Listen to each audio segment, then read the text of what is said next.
രാമ രാമ രാമ ഹരേ ഹരേ രാമ ഹരേ ഹരേ കൃഷ്ണ രാമ ഹരേ രാമ രാമ ഹരേ ഹരേ ഹരേ ഹരേ ഹരേ കൃഷ്ണ രാമ ഹരേ കൃഷ്ണ കൃഷ്ണ രാമ കൃഷ്ണ രാമ ഹരേ ഹരേ ഹരേ കൃഷ്ണ രാമ ഹരേ ഹരേ രാമ രാമ രാമ ഹരേ ഹരേ ഹരേ രാമ ഹരേ ഹരേ രാമ രാമ ഹരേ രാമ രാമ ഹരേ രാമ ഹരേ ഹരേ ഹരേ കൃഷ്ണ കൃഷ്ണ ഹരേ കൃഷ്ണ കൃഷ്ണ കൃഷ്ണ കൃഷ്ണ ഹരേ ഹരേ ഹരേ ഹരേ ഹരേ ഹരേ ഹരേ രാമ രാമ ഹരേ ഹരേ രാമ രാമ രാമ രാമ ഹരേ ഹരേ ഹരേ ഹരേ കൃഷ്ണ ഹരേ ഹരേ കൃഷ്ണ ഹരേ കൃഷ്ണ കൃഷ്ണ ഹരേ ഹരേ ഹരേ ഹരേ രാമ ഹരേ ഹരേ രാമ രാമ രാമ ഹരേ ഹരേ ഹരേ കൃഷ്ണ കൃഷ്ണ കൃഷ്ണ കൃഷ്ണ കൃഷ്ണ ഹരേ ഹരേ ഹരേ രാമ രാമ രാമ ഹരേ രാമ രാമ ഹരേ രാമ ഹരേ ഹരേ ഹരേ ഹരേ ഹരേ കൃഷ്ണ കൃഷ്ണ ഹരേ കൃഷ്ണ കൃഷ്ണ കൃഷ്ണ ഹരേ ഹരേ കൃഷ്ണ ഹരേ ഹരേ രാമ ഹരേ ഹരേ രാമ കൃഷ്ണ രാമ രാമ ഹരേ ഹരേ ഹരേ കൃഷ്ണ. നമുക്ക് ക്ലാസ് ഹരേ തുടങ്ങാം. ഹരേ കൃഷ്ണ. എല്ലാവർക്കും പ്രണാമം.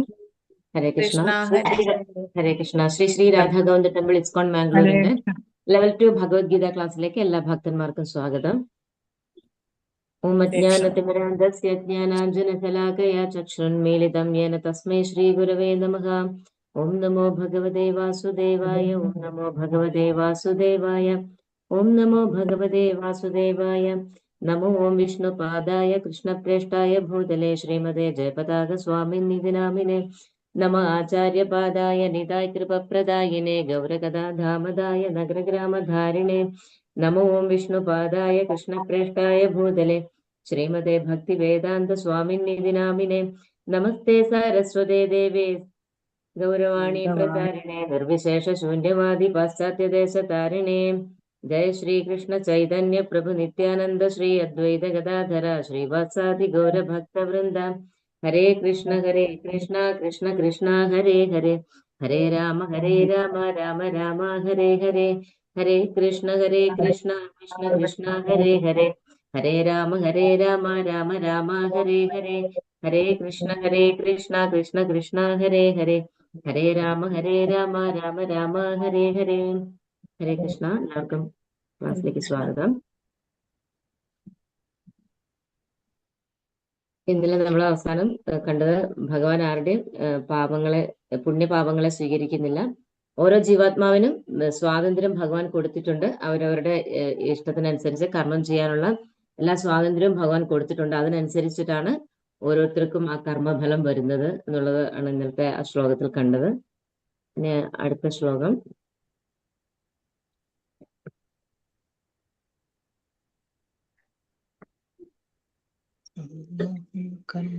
പതിനാറാമത്തെ ശ്ലോകമാണ്. ജ്ഞാനേന തു തദജ്ഞാനം യേഷാം നാസിതമാത്മന തേഷാമാദിത്യവജ്ഞാനം പ്രകാശയതി തത്പരം. അജ്ഞാനത്തെ നശിപ്പിക്കുന്ന ജ്ഞാനം കൊണ്ട് ഒരാൾ പ്രകാശിതനാകുമ്പോൾ പകൽ സമയത്ത് സൂര്യൻ എല്ലാം പ്രകാശിപ്പിക്കുന്നത് പോലെ അയാളുടെ ജ്ഞാനം എല്ലാം വെളിപ്പെടുത്തുകയും ചെയ്യുന്നു. മാതാജിയെ കാണുന്നില്ലല്ലോ. അതല്ലേ, എന്നെ കാണത്തില്ലേ? ഹരേ കൃഷ്ണ. ഹാൻഡ് ചെയ്യണോ? ഹരേ കൃഷ്ണ. കണ്ടുവോ? കണ്ടില്ല കണ്ടില്ല കണ്ടില്ല കണ്ടില്ല കണ്ടില്ല ഇല്ലേ? ഇല്ല. ഹാൻഡ് റൈസ് മാത്രമേ ഉള്ളൂ, മാതാജി ഇല്ല.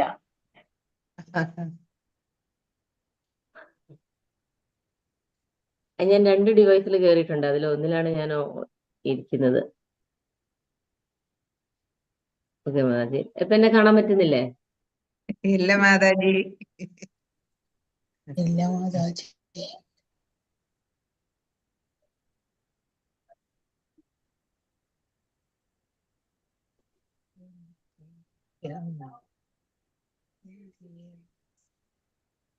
ഹരേ കൃഷ്ണ. ഓക്കെ.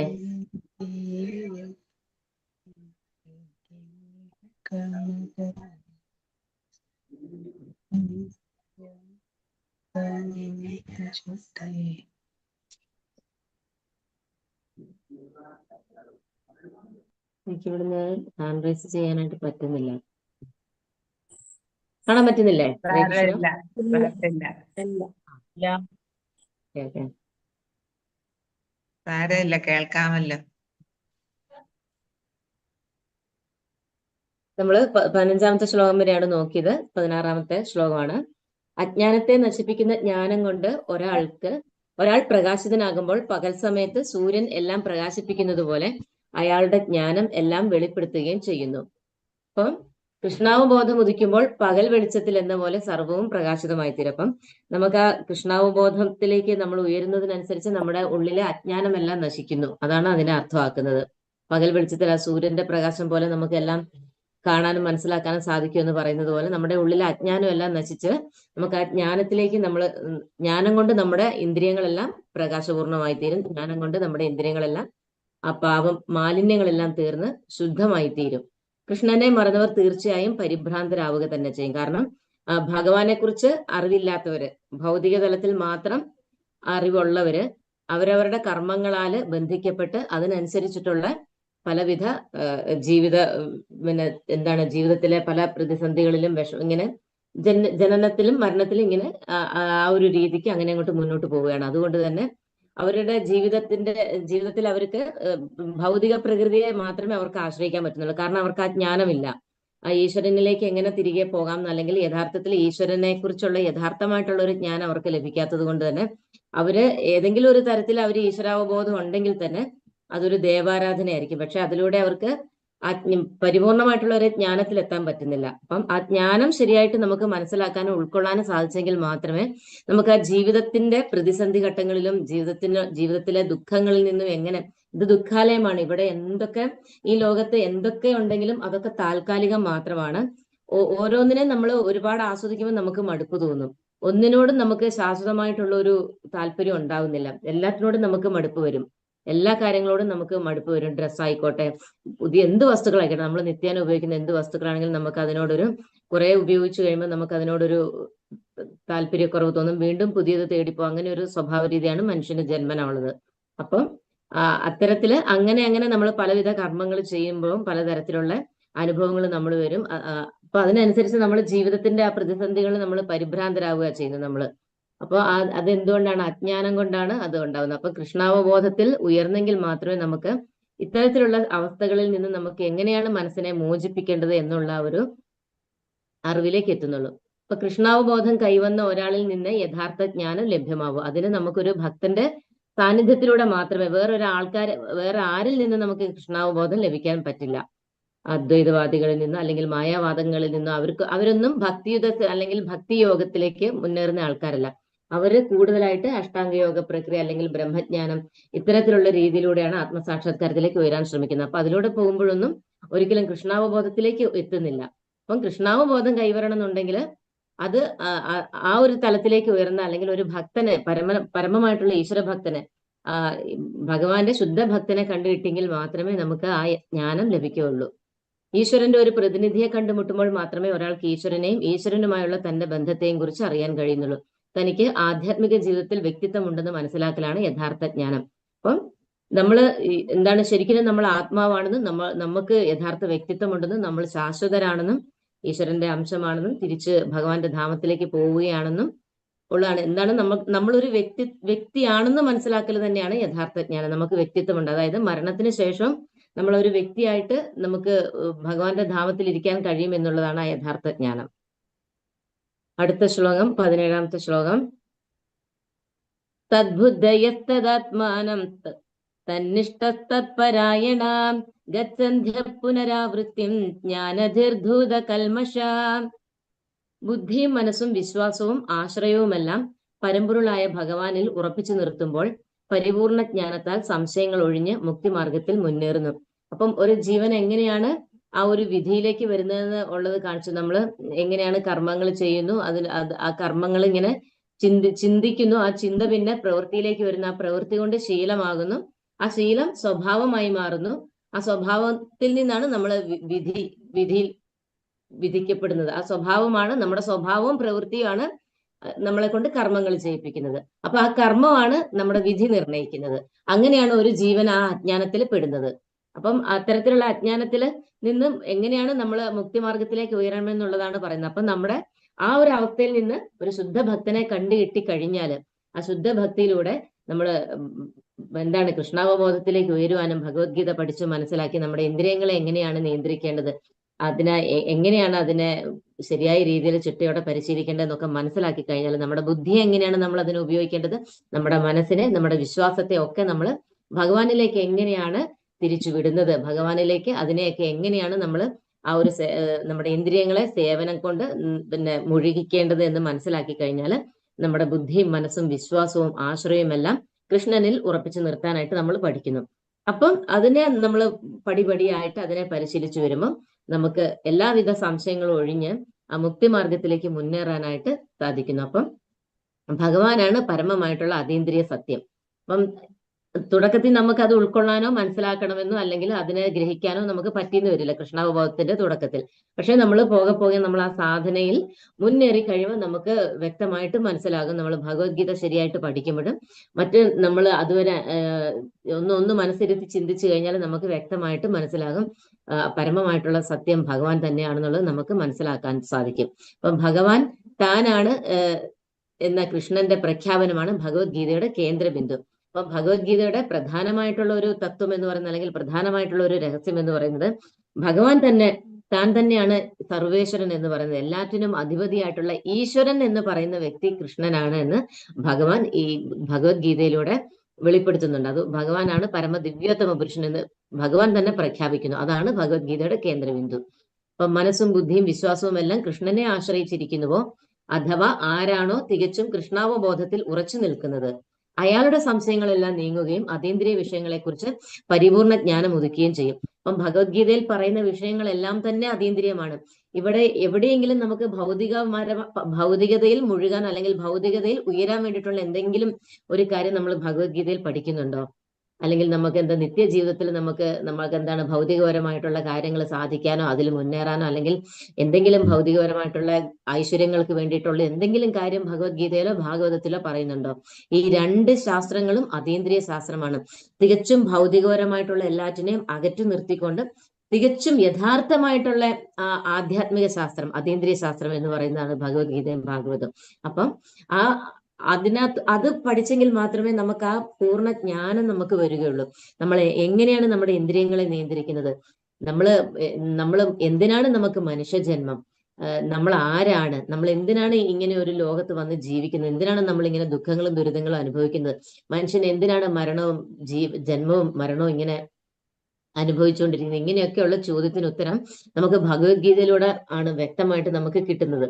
അപ്പൊ ആ ജ്ഞാനം അതിനുശേഷം പിന്നെ എന്താണ്, അതിനുശേഷം പിന്നെ ഭഗവാൻ പറയുന്ന ജ്ഞാനമെല്ലാം വളരെ നമുക്ക് എവിടുന്നും നമുക്ക് കിട്ടത്തില്ല അങ്ങനെ ഒരു ജ്ഞാനം. അപ്പം ഭൗതിക പ്രകൃതിയെക്കുറിച്ച്, ത്രിഗുണങ്ങളെക്കുറിച്ച്, ആ ത്രിഗുണങ്ങളാൽ നമ്മുടെ മനസ്സും പ്രവൃത്തിയും ചിന്തകളും നമ്മുടെ ആ സ്വഭാവവും ഒക്കെ എങ്ങനെയാണ് ആ ത്രിഗുണങ്ങളിൽ ബന്ധിക്കപ്പെട്ട് കിടക്കുന്നത്, അതിൽ നിന്ന് നമുക്ക് എങ്ങനെ രക്ഷപ്പെടാം, നമ്മൾ എങ്ങനെയാണ് ഈ കർമ്മങ്ങൾ ചെയ്യുന്നത്, നമ്മളെ ഈ ഭൗതിക പ്രപഞ്ചത്തിൽ എങ്ങനെയാണ് എന്താണ് നമ്മളെ ഈ ഭൗതിക പ്രപഞ്ചത്തിൽ നമ്മളെ ബന്ധനസ്ഥനാക്കുന്നത്, എന്താണ് നമ്മളെ ഈ ഭൗതിക പ്രപഞ്ചത്തിൽ കൊടുക്കുന്ന ഒരു വസ്തു എന്താണ്, നിങ്ങൾക്ക് എന്താണെന്ന് മനസ്സിലായത്? കുറെ നാളായില്ലേ കേൾക്കുന്നു.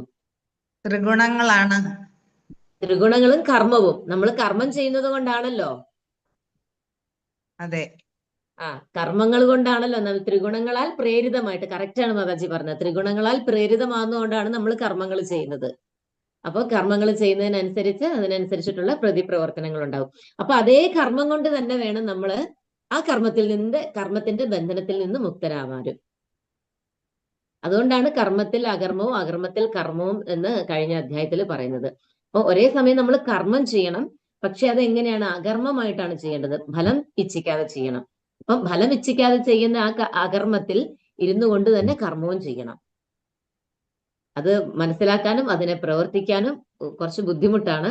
പക്ഷെ അതിനെ ഗുരുവിന്റെ ഗുരുവിന്റെ ഒരു ഉപദേശത്തോടു കൂടി നമുക്കത് ചെയ്യാനായിട്ട്, അല്ലെങ്കിൽ അതിനെ നിത്യേന പരിശീലിക്കണം. നമുക്ക് പരിശീലിക്കുമ്പോൾ മാത്രമേ നമുക്ക് അതിന്റെ ആ ഒരു സങ്കീർണത മനസ്സിലാക്കിയിട്ട് അതിനെ എങ്ങനെ നമുക്ക് കൃഷ്ണാവബോധത്തിലേക്ക് ആക്കി കൊണ്ടുവരാൻ പറ്റുമെന്ന് നമുക്ക് മനസ്സിലാവുള്ളൂ. അപ്പം നിത്യേന ചെയ്യുന്ന എല്ലാ കർമ്മങ്ങളും ഭഗവാനെ സ്മരിച്ചുകൊണ്ട് ആദ്യം അങ്ങ് തുടങ്ങുക. അതിനാണ് ആദ്യത്തെ നവവിധ ഭക്തിയിലെ ആദ്യത്തെ 3 പടികളുണ്ടല്ലോ: ശ്രവണം, കീർത്തനം, വിഷ്ണുസ്മരണം, പാദസേവനം, അർച്ചനം, വന്ദനം, ദാസ്യം, സഖ്യം, ആത്മനിവേദനം. അത് തന്നെ. അപ്പം അതിൽ ആദ്യത്തെ 3 നമുക്ക് കൃത്യമായിട്ട് പരിശീലിക്കേണ്ട കാര്യങ്ങളാണ് ജീവിതത്തിൽ. അതായത് ശ്രവിക്കുക, ഭഗവാനെ കുറിച്ച് നിരന്തരം ശ്രവിക്കുമ്പോൾ നമുക്ക് എപ്പോഴും ഭഗവാനെ കുറിച്ച് ചിന്തിക്കാൻ പറ്റും. പിന്നെ കീർത്തിക്കുക. ഭഗവാന്റെ നാമം നമ്മൾ ജപിക്കുന്നുണ്ട്. അതുകൂടാതെ ഭഗവാന്റെ ആ ഹരേ കൃഷ്ണ മഹാമന്ത്രത്തെ നമുക്ക് സങ്കീർത്തനമായിട്ട് ചെയ്യാൻ പറ്റും. പിന്നെ വൈഷ്ണവ ഗീതങ്ങൾ നമുക്ക് ആലപിക്കാൻ പറ്റും. അങ്ങനെ ചെയ്യുക. പിന്നെ എന്താണ്? സ്മരിക്കുക. ഭഗവാനെ നിത്യവും സ്മരിക്കത്തക്ക രീതിയിൽ നമ്മുടെ ജീവിതം ചിട്ടപ്പെടുത്തിയെടുക്കുക. എന്തിലും ഏതിലും ഭഗവാനെ കണ്ടെത്താൻ ശ്രമിക്കുക. കാരണം ഈ പ്രപഞ്ചം മുഴുവനും ഭഗവാനാണ്. നമ്മുടെ എന്താണ് പോരായ്മ കൊണ്ട്, നമ്മുടെ ഇന്ദ്രിയങ്ങളുടെ പോരായ്മ കൊണ്ടാണ് നമുക്കത് മനസ്സിലാക്കാൻ പറ്റാത്തത്. പക്ഷെ ഭഗവത്ഗീത പഠിച്ചു കഴിഞ്ഞപ്പോൾ നമുക്ക് മനസ്സിലായില്ലേ, നമ്മൾ ഭഗവാന്റെ വിഭൂതി യോഗം മനസ്സിലാക്കില്ലേ? വിഭൂതി യോഗത്തില് ഭഗവാൻ ഈ പ്രപഞ്ചത്തിൽ എങ്ങനെയൊക്കെയാണ് സ്വാധീനം, ഭഗവാനെ എങ്ങനെയൊക്കെയാണ് ഇവിടെ ഉള്ളതെന്ന് എല്ലാം ഓരോ വസ്തുക്കളിലും ഭഗവാന് കൂടി എങ്ങനെയാണ് ഉൾപ്പൂകിയിരിക്കുന്നത് എന്നുള്ളത് നമ്മൾ മനസ്സിലാക്കി. വെള്ളത്തിലെ രസമായിട്ട് ഭഗവാനുണ്ട്. സൂര്യന്റെ ചന്ദ്രന്റെ പ്രകാശം ഭഗവാനാണ്. സൂര്യനും ചന്ദ്രനും എല്ലാം ഭഗവാൻ തന്നെയാണ്. അങ്ങനെ ഓരോന്നും ഈ ഭൗതിക പ്രപഞ്ചത്തിൽ കാണുന്ന ഓരോന്നിലും ഭഗവാൻ ഉണ്ട് എന്ന് ഭഗവാൻ പറയുന്നുണ്ട്. അപ്പം നമ്മൾ ഗീതയും കൂടെ പഠിച്ചു കഴിയുമ്പോൾ നമുക്ക് അതിനെ വിജ്ഞാനമാക്കി മാറ്റാൻ പറ്റണം. നമ്മൾ അതിനെല്ലാം ഓർക്കണം. നമുക്ക് ഭഗവാനെ കുറിച്ച് ഓർക്കാൻ ഏതെങ്കിലും ഒരു കഥ മാത്രമല്ല, ഈ ഭഗവത്ഗീതയിൽ ഉടനീളം പറയുന്ന ഓരോ ശ്ലോകങ്ങളെയും എടുത്ത് നമുക്ക് അതിനെ വിശകലനം ചെയ്തു കഴിഞ്ഞാൽ നമുക്ക് വളരെ വിശദമായിട്ട് അതിനെ മനനം ചെയ്താൽ തന്നെ നമുക്ക് ഒരുപാട് കാര്യങ്ങൾ നമുക്ക് ഭഗവാനെ കുറിച്ച് ചിന്തിക്കാനായിട്ട് പറ്റും. അപ്പം അങ്ങനെ ചിന്തിച്ച് നമുക്ക് എപ്പോഴും ആ ഈശ്വര സ്മരണം നമുക്ക് നിലനിർത്താനായിട്ട് പറ്റും. അപ്പം എന്താണ്? കൃഷ്ണാവബോധം സിദ്ധിച്ചാൽ കൃഷ്ണനിൽ ദ്വന്ദ്ഭാവം, ഒരേ സമയത്ത് തന്നെ ഭേദവും അഭേദവും ഉണ്ടെന്ന് സ്പഷ്ടമായിട്ട് അറിയാൻ കഴിയും. അപ്പൊ കൃഷ്ണാവബോധം സിദ്ധിച്ചു കഴിയുമ്പോൾ ഒരേ സമയം ഭേദവും ഉണ്ട്, അഭേദവും ഉണ്ട്. അതായത് നമ്മളും ഭഗവാനും തമ്മിൽ ഒരേ സമയം നമ്മൾ ഭഗവാന്റെ അംശവുമാണ്, എന്നാൽ ഭഗവാന്റെ ശക്തിയോളം നമ്മൾ വരുന്നില്ല. അതാണ് ഭേദം അഭേദം എന്ന് പറയുന്നത്. നമ്മൾ ഭഗവാന്റെ അംശം തന്നെയാണ്. ഭഗവാന്റെ ഗുണങ്ങളെല്ലാം നമുക്കുണ്ട്. പക്ഷെ ഭഗവാന്റെ ശക്തി വിശേഷം കൊണ്ട് നമ്മളും ഭഗവാനും തമ്മിൽ ഒരിക്കലും തുല്യരല്ല. അതാണ് ഒരേ സമയം നമ്മൾ ഭഗവാനുമായിട്ട് ബന്ധമുണ്ട്, എന്നാൽ ഭഗവാനോടും തുല്യനല്ല, എന്നാൽ ഭഗവാന്റെ ശാശ്വത അംശങ്ങളുമാണ് നമ്മൾ എന്ന് പറയുന്നത്. മാതാജി, വികർമ്മം എന്ന് പറയുന്നത് പിന്നെ സ്വന്തം ഇഷ്ടത്താൽ ചെയ്യുന്ന കർമ്മമാണോ? അതെ അതെ അതെ, നിഷിദ്ധ കർമ്മങ്ങളാണ്. സ്വന്തം ഇഷ്ടപ്രകാരം, അതായത് ശാസ്ത്രവിധി പ്രകാരം അല്ലാതെ നമ്മള് ശാസ്ത്രങ്ങളൊന്നും പഠിക്കാതെ നമ്മൾ നമ്മുടെ ഇന്ദ്രിയങ്ങളുടെ സ്വാതന്ത്ര്യത്തിന് വേണ്ടി, ഇന്ദ്രിയങ്ങളുടെ സുഖത്തിന് വേണ്ടിയിട്ട് നമ്മൾ ചെയ്യുന്ന, തന്നിഷ്ടത്തോടെ ചെയ്യുന്ന നിഷിദ്ധ കർമ്മങ്ങളെയാണ് വികർമ്മം എന്ന് പറയുന്നത്. അതെ. ഹരേ കൃഷ്ണ. ഹരേ കൃഷ്ണ. അടുത്ത ശ്ലോകം, 18ാമത്തെ ശ്ലോകം. വിദ്യാ വിനയ സമ്പന്നേ ബ്രാഹ്മണേ ഗവിഹസ്തിനി ശുനിചൈവ സ്വപാകേ ച പണ്ഡിത സമദർശിന. അപ്പം അറിവും വിനയവുമുള്ള ബ്രാഹ്മണനെയും പശുവിനെയും ആനയെയും നായയെയും നായ്മാംസം ഭക്ഷിക്കുന്ന ചണ്ടാലനെയും സമദൃഷ്ടിയോടെയാണ് യഥാർത്ഥ ജ്ഞാനമുള്ളവരായ വിനയാന്വിതരായ പണ്ഡിതന്മാർ വീക്ഷിക്കുന്നത്. പണ്ഡിതന്മാർ. വിദ്യാവിനയ സമ്പന്നെ ബ്രാഹ്മണനിലും, ഗവി പശുവിലും, ഹസ്തിനി ആനയിലും, ശുനി ഏവ ശ്വാവിൽ തന്നെയും, സ്വപാകെ ചണ്ടാലനിലും, സ്വപാകെ എന്ന് പറഞ്ഞ ചണ്ടാളൻ, സമദർശികൾ എന്ന്. അപ്പൊ ഇതിനകത്ത് പറയുന്നത് എന്താണ്? ഒരു ഭക്തൻ അല്ലെങ്കിൽ വിനയാന്വിതനായിട്ടുള്ള ഒരു ജ്ഞാനി, ഈ കൃഷ്ണാവബോധത്തിൽ ഉയർന്ന തലത്തിലെത്തിയ ഒരു ജ്ഞാനിക്ക് എന്താണ്? ഒരു ചണ്ടാളനെ കണ്ടാലും ശരി, ഒരു ബ്രാഹ്മണനെ കണ്ടാലും ശരി, എന്താണ്, ഒരു പശുവിനെ ആയിക്കോട്ടെ, ഒരു നായനെ ആയിക്കോട്ടെ, ഇവരെ എല്ലാവരെയും ഒരുമിച്ച് കണ്ടാലും, ഒരു സാധാരണ വ്യക്തിയാണെങ്കിൽ, നമ്മളെപ്പോ അല്ലെങ്കിൽ ഒരു ഭൗതിക തലത്തിൽ നിൽക്കുന്ന ഒരു വ്യക്തി എങ്ങനെയായിരിക്കും? അവരെല്ലാം ശരീരത്തിന്റെ അടിസ്ഥാനത്തിലാണ് ഓരോരുത്തരെ വിലയിരുത്തുന്നത്. ശരീരത്തിന്റെ അടിസ്ഥാനത്തിൽ. ബ്രാഹ്മണനാകുമ്പോൾ ബ്രാഹ്മണനെ വന്ദിക്കും, ഒരിക്കലും ഒരു ചണ്ടാളനെ വന്ദിക്കുകയില്ല. അയാൾ ചണ്ടാളനാണ്, അയാൾ നായമാംസം ഭക്ഷിക്കുന്നതാണെന്ന് പറഞ്ഞ് അവരെ അവഗണിക്കും. അവരെ അവഗണിച്ച് നിർത്തി ഉന്നത തലത്തിൽ ഇരിക്കുന്ന ആളാണല്ലോ ബ്രാഹ്മണൻ എന്ന് കരുതി അദ്ദേഹത്തെ ആദരിക്കും. പക്ഷെ ഒരു ജ്ഞാനി, എല്ലാം മനസ്സിലാക്കിയ, പൂർണ്ണജ്ഞാനം സിദ്ധിച്ച ഒരു ജ്ഞാനി ഈ ശരീരമല്ല അവിടെ കാണുന്നത്. ശരീരത്തിന്റെ അടിസ്ഥാനത്തിലല്ല. ഇതൊരു ആനയാണ്, അല്ലെങ്കിൽ പശുവാണ്, അല്ലെങ്കിൽ ഒരു നായ്ക്കുട്ടിയാണത്, അല്ലെങ്കിൽ ഇദ്ദേഹം ചണ്ടാളൻ, അല്ലാതെ നായ്മാംസം ഭക്ഷിക്കുന്ന ഒരു ചണ്ടാളൻ മാത്രമാണ്, അല്ലെങ്കിൽ ഇദ്ദേഹം ബ്രാഹ്മണനാണ്. ഇങ്ങനെയുള്ള ഒരു തരത്തിലല്ല ഒരു ജ്ഞാനി ഇവരെ ദർശിക്കുന്നത്. ഇവരുടെ എല്ലാവരുടെയും ഹൃദയത്തിൽ പരമാത്മാവായിട്ട് ഭഗവാനുണ്ട്. ആ ഭഗവാനെയാണ് അദ്ദേഹം അവിടെ ദർശിക്കുന്നത്. അതുകൊണ്ട് തന്നെ അദ്ദേഹത്തിന് സർവ്വചരാചരങ്ങളിലും അദ്ദേഹത്തിന് നമ്മുടെ വീക്ഷണമല്ല, അദ്ദേഹത്തിന് നമ്മളെ പോലുള്ള സാധാരണ ആൾക്കാരുടെ വീക്ഷണമല്ല. അപ്പൊ അദ്ദേഹം ഈ പ്രപഞ്ചത്തെ മുഴുവൻ നോക്കുമ്പോൾ അദ്ദേഹത്തിന് എവിടെയും ഭഗവാനെ മാത്രമേ കാണാൻ പറ്റുന്നുള്ളൂ. അതാണ് ഒരു ജ്ഞാനിയുടെ ഉയർന്ന തലം, അദ്ദേഹത്തിന്റെ ആ മനസ്സിന്റെ ആ തലം എന്ന് പറയുന്നത്. അപ്പം ഒരു ജ്ഞാനി എപ്പോഴും വിനയാന്യതനുമാണ്. എല്ലാവരെയും വളരെ സമദർശത്തോടു കൂടിയാണ് അദ്ദേഹം വീക്ഷിക്കുന്നത്. അദ്ദേഹത്തിന് വലിയവനെന്നോ ചെറിയവനെന്നോ ഒരു വ്യത്യാസവും ആ ഭേദഭാവങ്ങൾ അദ്ദേഹത്തിനില്ല.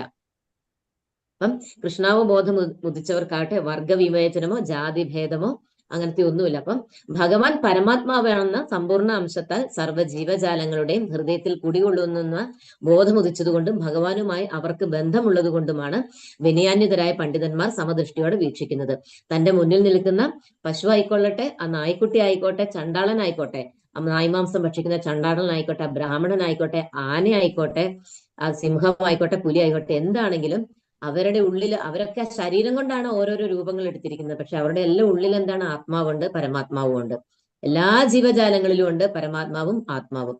അപ്പം അത് ഭഗവാന്റെ അംശമാണ് എന്നാണ് ആ ജ്ഞാനി ദർശിക്കുന്നത്, വീക്ഷിക്കുന്നത്. അപ്പം അതുകൊണ്ട് തന്നെ ആരെയും ഭേദഭാവത്തോടു കൂടിയല്ല അദ്ദേഹം കാണുന്നത്. അപ്പം പരമാത്മാവ് സർവ്വ ശരീരങ്ങളിലും ഉണ്ടെന്നിരിക്കെ ഒരേ ഒരു പ്രത്യേകത, ശരീരത്തിൽ മാത്രമാണ് ജീവാത്മാവ് കുടികൊള്ളുന്നു. അപ്പം കൃഷ്ണാവബോധം സിദ്ധിച്ച ഒരാൾക്ക് ഇത് വ്യക്തമായിട്ട് അറിയാം. അപ്പം എല്ലാ ശരീരങ്ങളിലും പരമാത്മാവ് ഉണ്ടെന്നിരിക്കെ ജീവാത്മാവ് എങ്ങനെയാണ്? ഒരു ശരീരത്തിൽ മാത്രമേ ഉള്ളൂ. അപ്പം ഭഗവാൻ വിഭുവാണ്, നമ്മൾ അണുവാണ്. നമുക്കെല്ലാവർക്കും നമ്മുടെ ശരീരത്തെക്കുറിച്ച് മാത്രമേ ബോധമുള്ളൂ. മറ്റൊരാളുടെ ശരീരത്തിന്റെ അവസ്ഥയെക്കുറിച്ച് പറഞ്ഞാൽ നമുക്ക് കേട്ട് മനസ്സിലാക്കാനേ പറ്റുള്ളൂ, നമുക്കത് അനുഭവിച്ച് മനസ്സിലാക്കാൻ പറ്റില്ല. പക്ഷെ ഭഗവാനോ എല്ലാം അറിയാൻ പറ്റും, അനുഭവിക്കാൻ പറ്റും. അവരുടെ വിഷമം എന്താണെന്ന് ഭഗവാൻ അറിയാൻ പറ്റും. കാരണം എന്താണ്? ഭഗവാൻ സർവ്വ ശരീരങ്ങളിലും പരമാത്മാവായിട്ട് വസിക്കുന്നു. ഓരോ ജീവാത്മാവിനെയും ഭഗവാന് വളരെയധികം പരിചയമുണ്ട്. ഒരു പൂർവ്വജന്മങ്ങളിൽ ആരായിരുന്നു, ഇപ്പോഴെന്താണ്, ഇനി ഭാവിയിൽ എന്താകും എന്നുള്ളത് ഭഗവാന് കൃത്യമായിട്ട് അറിയാം. അതുകൊണ്ട് ഭഗവാൻ വിഭുവാണ്, നമ്മൾ അണുവാണ്. അങ്ങനെ പറയാനുള്ള കാരണം എന്താണെന്ന് മനസ്സിലായല്ലോ? നമ്മൾ ജീവാത്മാവാണ്, പക്ഷെ ഭഗവാന്റെ ഗുണഗണങ്ങൾ നമുക്കുണ്ട്. നമ്മൾ ശാശ്വത അംശങ്ങളാണ്, ഭഗവാന്റെ ശാശ്വത അംശങ്ങളാണ്. പക്ഷെ ജീവാത്മാവിന് പരിമിതിയുണ്ട്. സ്വന്തം ഒരു ശരീരം സ്വീകരിക്കുമ്പോൾ ആ ശരീരവുമായിട്ട് ബന്ധപ്പെട്ട കാര്യങ്ങൾ ഉള്ള അറിവ് മാത്രമേ ജീവാത്മാവിനുള്ളൂ. ഭഗവാൻ പരമാത്മാവാണ്. സർവ്വ ശരീരങ്ങളിലും ഭഗവാൻ കുടികൊള്ളുന്നു. സർവ്വ ജീവജാലങ്ങളുടെ ഹൃദയത്തിലും ഭഗവാൻ കുടികൊള്ളുന്നത് കൊണ്ട് ഓരോരുത്തരെയും ഭഗവാൻ അറിയാം. അതാണ് ജീവാത്മാവും പരമാത്മാവും തമ്മിലുള്ള വ്യത്യാസം. അപ്പൊ ജീവാത്മാവിനും പരമാത്മാവിനും പൊതുവിലുള്ള സവിശേഷത അവബോധമുള്ള അവസ്ഥയും സച്ചിദാനന്ദ സ്വഭാവവും അത്രേ. അപ്പൊ ജീവാത്മാവിനും പരമാത്മാവിനും പൊതുവിലുള്ള സവിശേഷത എന്ന് പറഞ്ഞാല് പരമാത്മാവിന്റെ അതേ ഗുണം. പരമാത്മാവിന്റെ ഗുണം എന്താണ്? അത് ശാശ്വതനാണ്, സച്ചിദാനന്ദ സ്വരൂപനാണ്, അതീന്ദ്രിയനാണ്. ഇത് തന്നെയാണ് നമ്മുടെയും സ്വഭാവം. ഇതാണ് നമ്മുടെ ശരീരവുമായിട്ട് ബന്ധപ്പെട്ട സ്വഭാവമല്ല, നമ്മുടെ ആത്മാവിന്റെ സ്വഭാവവും അത് തന്നെയാണ്. നമ്മൾ ആത്മാവിന്റെ സവിശേഷതകളെ കുറിച്ച് പഠിച്ചില്ലേ? ആത്മാവ് അതീന്ദ്രിയനാണ്, അല്ലെ? ശാശ്വതനാണ്, മാറ്റമില്ലാത്തവനാണ്, അപരിമേയനാണ്, അത്രയും പുരാതന. അതെ, ജനന മരണങ്ങളൊന്നുമില്ല. ഭഗവാനും ഇത് തന്നെയാണ്. ഭഗവാൻ അങ്ങനെ ആയതുകൊണ്ടാണ് ഭഗവാന്റെ അംശങ്ങളായ നമ്മളും അങ്ങനെ. പക്ഷെ നമ്മൾ ഈ ശരീരവുമായിട്ട് ബന്ധപ്പെട്ടത് കൊണ്ട് എന്ത് പറ്റി? നമ്മൾ ഇവിടെ ഇങ്ങനെ കുടുങ്ങിക്കിടക്കുകയാണ്, ഈ ഭൗതിക ലോകത്ത് ഇങ്ങനെ പെട്ടുപോയി നമ്മള്. അപ്പൊ നമുക്ക് എപ്പോഴെങ്കിലും ഒരു ജന്മത്തെ ജ്ഞാനം എപ്പോഴെങ്കിലും ഉദിക്കുമ്പോഴാണ് എനിക്ക് ഇവിടുന്ന് രക്ഷപ്പെടണം, ഞാൻ ഇവിടെ ഇങ്ങനെ കറങ്ങി കളിച്ചാൽ പോരാ, ഞാൻ ഇത്രയും കാലം ഇങ്ങനെ തെറ്റായിട്ടാണ് ജീവിച്ചത്, ഇനി എത്രയും പെട്ടെന്ന് എനിക്ക് ഇവിടുന്ന് രക്ഷപ്പെടണം. അങ്ങനെയാണ് നമ്മൾ ആ കൃഷ്ണാവബോധത്തിലേക്ക് പടിപടിയായിട്ട് ഉയരുന്നത്. അടുത്ത ശ്ലോകം, 19ാമത്തെ ശ്ലോകം. ഇഹൈവ തൈർജിത സർഗോ യേഷാം സാമ്യേ സ്ഥിതം മനഃ നിർദോഷം ഹി സമം ബ്രഹ്മ തസ്മാത് ബ്രഹ്മണി തേ സ്ഥിതാ. അപ്പം ആരുടെ മനസ്സ് സമഭാവനയിൽ ഉറച്ചു നിൽക്കുന്നുവോ അവർ ജനന മരണ അവസ്ഥയെ ജയിച്ചു കഴിഞ്ഞു. അവർ ബ്രഹ്മത്തെ പോലെ ദോഷമറ്റവരാണ്, അതുകൊണ്ട് അവർ ബ്രഹ്മപദസ്ഥരുമാണ്. അപ്പം സമഭാവനയിൽ, എല്ലാറ്റിനോടും സമഭാവന, ഒന്നിനോടും എന്താണ്, ഒന്നിനെ കുറിച്ചും അത് ഉയർന്നത് ഇത് താഴ്ന്നത്, അല്ലെങ്കിൽ അത് ശരിയല്ല, അങ്ങനെയുള്ള ഭേദഭാവങ്ങളില്ല. അപ്പൊ എല്ലാറ്റിനോടും സമഭാവന എത്തിയ ഒരു മനസ്സുള്ള ഒരു വ്യക്തിയാണെങ്കിൽ തീർച്ചയായിട്ടും ഉറപ്പിക്കുക അദ്ദേഹം ആ ജ്ഞാനത്തിൽ ഉയർന്ന വ്യക്തിയാണെന്നുള്ളതും അദ്ദേഹത്തിന് തന്റെ ഇന്ദ്രിയങ്ങളെ നിയന്ത്രിക്കാൻ സാധിച്ചെന്ന് അദ്ദേഹത്തിന് എന്താണ് ആധ്യാത്മിക പുരോഗതിയിൽ കൃത്യമായിട്ടുള്ള സാഹചര്യത്തിൽ എത്തിച്ചേരാൻ സാധിച്ചു എന്നും നമുക്ക് മനസ്സിലാക്കാം. അപ്പം ആ സമഭാവനയിൽ ഉറച്ചു നിൽക്കുന്നുവോ അവർ ജനന മരണാവസ്ഥയെ ജയിച്ചു കഴിഞ്ഞു. അപ്പം സമഭാവനയിൽ എത്തിക്കഴിഞ്ഞാൽ നമുക്ക് ആ ജനനത്തിന്റെ മരണം വീണ്ടും വീണ്ടും സ്വീകരിക്കേണ്ട അവസ്ഥയെ അതിക്രമിച്ചു കഴിഞ്ഞു. അപ്പൊ അവര് ജ്ഞാനികളാണ് അങ്ങനെ സംഭവിക്കുക. അപ്പം അവർ ബ്രഹ്മത്തെ പോലെ ദോഷമറ്റവരാണ്, അതുകൊണ്ട് അവർ ബ്രഹ്മപദസ്ഥരുമാണ്. അപ്പം മുൻ പറഞ്ഞ പോലെ മനസ്സിന്റെ സമനില ആത്മസാക്ഷാത്കാരത്തിന്റെ ലക്ഷണമാണ്. അപ്പം ആത്മജ്ഞാനത്തിലൂടെ സമഭാവനയിലേക്ക് വരുമ്പോൾ, ഈ സമഭാവന എല്ലാറ്റിനോടും സമഭാവനയോടെ ദർശിക്കണമെങ്കിൽ, എല്ലാറ്റിനോടും സമഭാവനയോടെ മനസ്സിൽ തോന്നണം. അല്ലാതെ പുറമേ നമ്മളൊരു ചുമ്മാ മറ്റുള്ളവരെ കാണിക്കാൻ വേണ്ടിയിട്ട് ഞാൻ എല്ലാവരോടും സമഭാവനയോടെ പെരുമാറുന്നു എന്ന് വാക്കാൽ പറഞ്ഞത് കൊണ്ട് സാധാരണ മനുഷ്യർ പറയുന്ന പോലെ പറഞ്ഞുകൊണ്ട് എനിക്ക് ആരോടും തിരിച്ചു വ്യത്യാസമൊന്നുമില്ല എന്ന് നമ്മൾ സാധാരണ പറയുന്ന പോലെയുള്ള സമഭാവനയല്ല ഇത്. ഇതൊരു ജ്ഞാനിക്ക് ആ പൂർണ്ണ ജ്ഞാനം ലഭിച്ചിട്ട് കിട്ടുന്ന സമഭാവന, അതൊന്നും വേറെ തലമാണ്. എല്ലാ ജീവജാലങ്ങളെയും മനുഷ്യരെയും ഉൾപ്പെടെയുള്ള എല്ലാം വൃക്ഷലതാദികളെയും ഒക്കെ ഒരുപോലെ കാണാൻ സാധിക്കണമെങ്കിൽ ഒരേ തലത്തിൽ.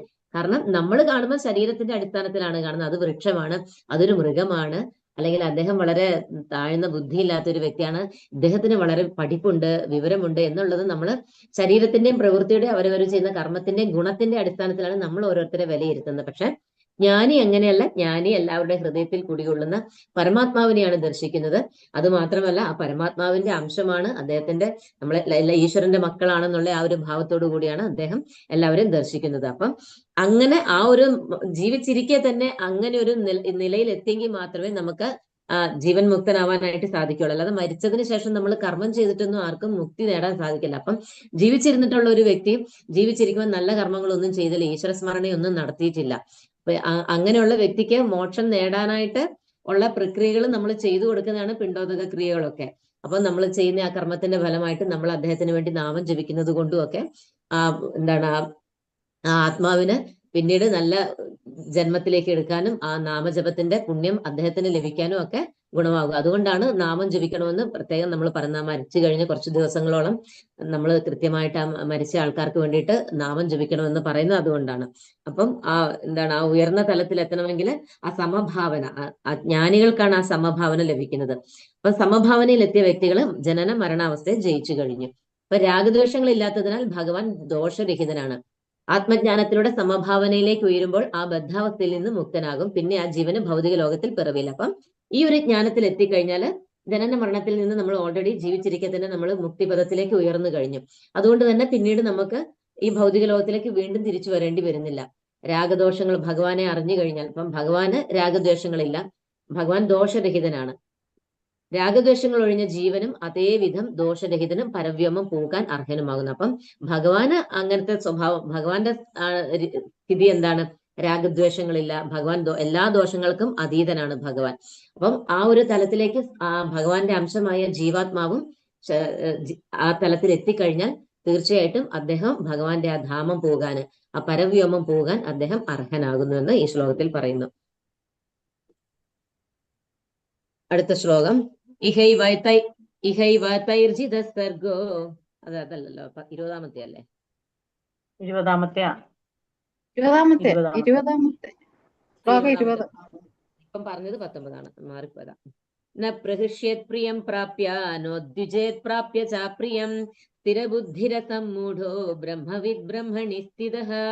ആനന്ദത്തിൽ ആഹ്ലാദിക്കുകയോ ആനന്ദകരമല്ലാത്തവയിൽ ദുഃഖാവിഷ്ടനാവുകയോ ചെയ്യാതെ സ്ഥിരബുദ്ധിയോടെ അസംഭ്രാന്തനായി ദൈവശാസ്ത്രജ്ഞാനിയായി ജീവിക്കുന്നവൻ ഭൗതികതയ്ക്ക് അതീതൻ തന്നെ. അപ്പം ഭൗതികതയ്ക്ക്, അതായത് ജ്ഞാനം ലഭിച്ചു കഴിഞ്ഞാൽ എങ്ങനെയാണ് ഒരു വ്യക്തി ആ ജ്ഞാനത്തിന്റെ തലത്തിൽ ആ ഒരു വ്യക്തിയുടെ സ്വഭാവ ഗുണങ്ങൾ എങ്ങനെയൊക്കെയാണെന്നാണ് ഈ ശ്ലോകത്തിലൂടെ പറയുന്നത്. കൃഷ്ണാവബോധത്തിൽ ഉയർന്നു കഴിഞ്ഞാലുള്ള ആ വ്യക്തിയെ കുറിച്ചാണ് ഇവിടെ പറയുന്നത്. അപ്പം ആനന്ദത്തിൽ അദ്ദേഹത്തിന്റെ ബുദ്ധി സ്ഥിരമാണ്.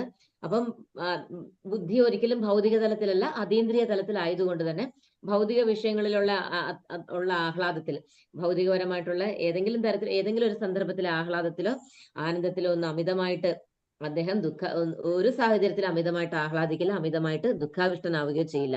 അദ്ദേഹത്തിന്റെ ബുദ്ധി എപ്പോഴും ഒരേപോലെ ആയിരിക്കും, സ്ഥിര ബുദ്ധിയോടെ ആയിരിക്കും ഉണ്ടാവുക.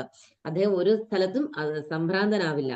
എല്ലായിടത്തും വളരെ ശാന്തിയോടുകൂടി അസംഭ്രാന്തനായിട്ട് ഈശ്വരജ്ഞാനത്തോടുകൂടി, ഈശ്വരജ്ഞാനത്തിൽ ഉറച്ച ബുദ്ധിയോടുകൂടി ജീവിക്കുന്ന ആ ഒരു വ്യക്തി ഈ ഭൗതിക തലത്തിൽ ഉണ്ടെങ്കിൽ തന്നെയും അദ്ദേഹം തികച്ചും എല്ലാവിധ ഭൗതികതയ്ക്കും അതീതനായിട്ട് വർത്തിക്കുന്നു.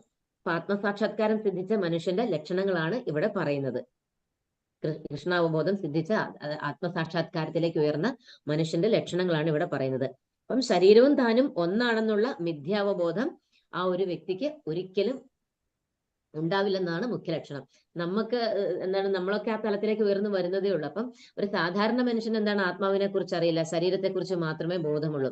എന്നാൽ ഒരു ജ്ഞാനിക്ക് അങ്ങനെയല്ല, ആത്മാവ് വേറെ ശരീരം വേറെയാണെന്നുള്ളത് ശരിക്കും വ്യക്തമായിട്ട് അനുഭവിച്ചറിയാൻ സാധിക്കുന്നുണ്ട്. അപ്പം താൻ ഈ കാണുന്ന ദേഹമല്ലെന്ന് ആ ആത്മസാക്ഷാത്കാരം ലഭിച്ച വ്യക്തിക്കറിയാം. ഭഗവാന്റെ ഒരു അംശമാണെന്നും അദ്ദേഹത്തിന് അറിയാം, അദ്ദേഹത്തിന് നല്ലവണ്ണം അറിയാം. അതുകൊണ്ട് തന്നെ ഏതെങ്കിലും ഒരു നേട്ടത്തിൽ അദ്ദേഹം മതിമറന്ന് ആഹ്ലാദിക്കില്ല. ഭൗതികപരമായിട്ടുള്ള അദ്ദേഹം ശരീരവുമായിട്ട് ജീവിക്കുമ്പം തീർച്ചയായിട്ടും അദ്ദേഹത്തിന് ആ ശരീരം ഉള്ളിടത്തോളം കാലം അതിനെ നിലനിർത്തുമ്പോൾ പല കർമ്മങ്ങളും ചെയ്യേണ്ടി വരും. അപ്പൊ അതിനനുസരിച്ച് ദുഃഖമോ സന്തോഷമോ ഒക്കെ ജീവിതത്തിൽ വരേണ്ടി വരും. അപ്പം അതിലൊന്നും അദ്ദേഹം ഒരിക്കലും മതിമറന്ന് ആഹ്ലാദിക്കില്ല.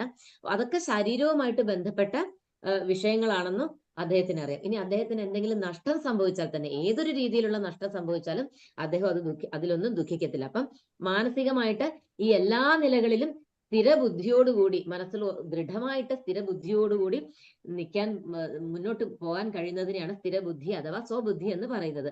അപ്പൊ ഈ സ്ഥൂലദേഹം എന്ന് പറഞ്ഞാൽ നമ്മൾ ഈ കാണുന്ന ഈ ദേഹത്തിനെയാണ് സ്ഥൂലദേഹം എന്ന് പറയുന്നത്. സൂക്ഷ്മദേഹം എന്ന് പറയുന്നത് എന്താണ്? നമ്മുടെ മനസ്സ്, ബുദ്ധി, ചിന്ത, ഇതിനെയൊന്നും നമുക്ക് കാണാൻ പറ്റില്ല. അതുകൊണ്ട് അതിനെ സൂക്ഷ്മദേഹം. സ്ഥൂലദേഹം നമ്മുടെ ഈ കാണായ ഈ ജഡ പദാർത്ഥം. അപ്പൊ ഈ സ്ഥൂലദേഹം ആത്മാവാണെന്ന് തെറ്റിദ്ധരിച്ച് ഒരിക്കലും ആ ജ്ഞാനി ഈ ശരീരത്തിന്റെ കർമ്മങ്ങളിൽ, ശരീരത്തിന്റെ ഇന്ദ്രിയങ്ങളുടെയും കർമ്മങ്ങളിൽ, ആ കർമ്മങ്ങളിൽ നിന്നുളവാകുന്ന ഫലങ്ങളിൽ ഒരിക്കലും വ്യാമോഹിക്കത്തില്ല. അതാണ് ആത്മജ്ഞാനിയുടെ ലക്ഷണം. അടുത്ത ശ്ലോകം.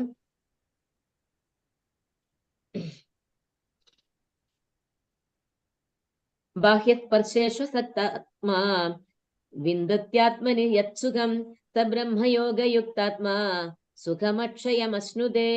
മുക്തനായ ഒരാൾക്ക് ഭൗതികമായ ഇന്ദ്രിയ സുഖങ്ങളിൽ ആസക്തി ഉണ്ടാവില്ല. അയാൾ സമാധി പൂണ്ട് ആത്മാവിൽ തന്നെ എപ്പോഴും ആനന്ദം അനുഭവിക്കുന്നു. പരമതത്വത്തിൽ ഏകാഗ്രമായി മനസ്സൂന്നുന്നത് കൊണ്ട് ആത്മസാക്ഷാത്കാരം ലഭിച്ച വ്യക്തി അളവറ്റ ആനന്ദം അനുഭവിക്കുന്നു. അപ്പം ആത്മസാക്ഷാത്കാരം ലഭിച്ച ഒരു വ്യക്തി അനുഭവിക്കുന്ന ആനന്ദത്തിനെ കുറിച്ചാണ് ഇവിടെ പറയുന്നത്. നമുക്ക് അത് അറിവില്ല, നമുക്കത് അനുഭവിക്കാനായിട്ടുള്ള തലത്തിലേക്ക് നമ്മളൊക്കെ പതുക്കെ പതുക്കെ അതാരാ ഒന്ന് മ്യൂട്ട് ചെയ്ത് വെച്ചേക്കണേ മാതാജി അവരെ. ഹരികൃഷ്ണ മാതാജി മ്യൂട്ട് ചെയ്യാൻ ഒക്കത്തില്ല, കോഹോസ്റ്റ് അല്ല ഞാന്. മാതാജി ഞാൻ ചെയ്ത മാതാജി പോയോ? മിനി മാതാജി ഇതിനകത്ത് ഇല്ലായിരുന്നു, ലെവൽ 3-ലാണ്. ഇത് വേറെ മിനി മാതാജി ആയിരിക്കും ഇതിനകത്ത് വന്നേ. ഞാൻ വിജിത മാതാജി നോക്കിയിട്ട് കണ്ടില്ല. ഞാൻ ഇടയ്ക്ക് കേറിയതാ ലൈവ് ഇടാനായിട്ട്. അത് ശരി. പിന്നെ നമ്മുടെ വിജിത മാതാജി ഇന്ന് കേറിയിട്ടില്ലല്ലോ അല്ലേ? ക്ലാസ് ഇല്ലെന്ന് കരുതി കാണും മാതാജി, ഞങ്ങളെല്ലാം അങ്ങനെ കരുതിയതാ. അതെന്താ അങ്ങനെ പറ്റിയത് മാതാജി? അത് രാവിലെ L2-ന് അങ്ങനെ നമ്മള് കേറിയിട്ടില്ല ഇതുവരെ. അപ്പൊ രാവിലത്തെ ഒന്നും ക്ലാസ് ഇല്ല, ഉച്ചക്കലത്തെ ഇല്ലായിരുന്നു. അപ്പം വൈകിട്ടും കാണത്തില്ലെന്ന് കരുതി പ്രേമ മാതാജി വിളിച്ചപ്പോഴാ പിന്നെ പെട്ടെന്ന് ലിങ്ക് ഒക്കെ ഇട്ടതാ. ക്ലാസ് അങ്ങനെ ഉണ്ടാവാണ്ടിരിക്കില്ല. ഏകാദശിയാണെങ്കിൽ ക്ലാസ് മാതാജി അറിയത്തില്ലായിരുന്നു. ആ അപ്പം എന്താണ് പറയുന്നത് ഇവിടെ? മുക്തനായിട്ടുള്ള ഒരു വ്യക്തിക്ക് ഭൗതികമായ ഇന്ദ്രിയ സുഖങ്ങളിൽ ആസക്തി ഉണ്ടാവുന്നില്ല. അയാൾ സമാധി പൂണ്ട് ആത്മാവിൽ തന്നെ എപ്പോഴും ആനന്ദം അനുഭവിക്കുന്നു. ആ പരമതത്വത്തിൽ ഏകാഗ്രമായി മനസ്സൂന്നുന്നത് കൊണ്ട് എന്താണ്, എന്റെ ബാക്കി ഇപ്പുറത്താണ്, ഏകാഗ്രമായിട്ട് മനസ്സൂന്നുന്നത് കൊണ്ട് ആത്മസാക്ഷാത്കാരം ലഭിച്ച വ്യക്തി അളവറ്റ ആനന്ദം അനുഭവിക്കുന്നു. അപ്പൊ ശരീരവും താനും ഒന്നാണെന്ന മിഥ്യാവബോധം ഉണ്ടാവില്ലെന്നാണ് ആത്മസാക്ഷാത്കാരം ലഭിച്ച സിദ്ധിച്ച മനുഷ്യന്റെ ലക്ഷണം. അദ്ദേഹത്തിന് ശരീരം വേറെയാണെന്നും ആത്മാവ് വേറെയാണെന്നും അത് പ്രത്യേകിച്ച് അനുഭവിച്ചറിയാനും അദ്ദേഹത്തിന് സാധിക്കും. താൻ ഈ കാണുന്ന ദേഹമല്ലെന്നും ഭഗവാന്റെ ഒരു അംശം ആണെന്നും അദ്ദേഹത്തിന് നല്ലവണ്ണം അറിയാമെന്ന് പറയുന്നു.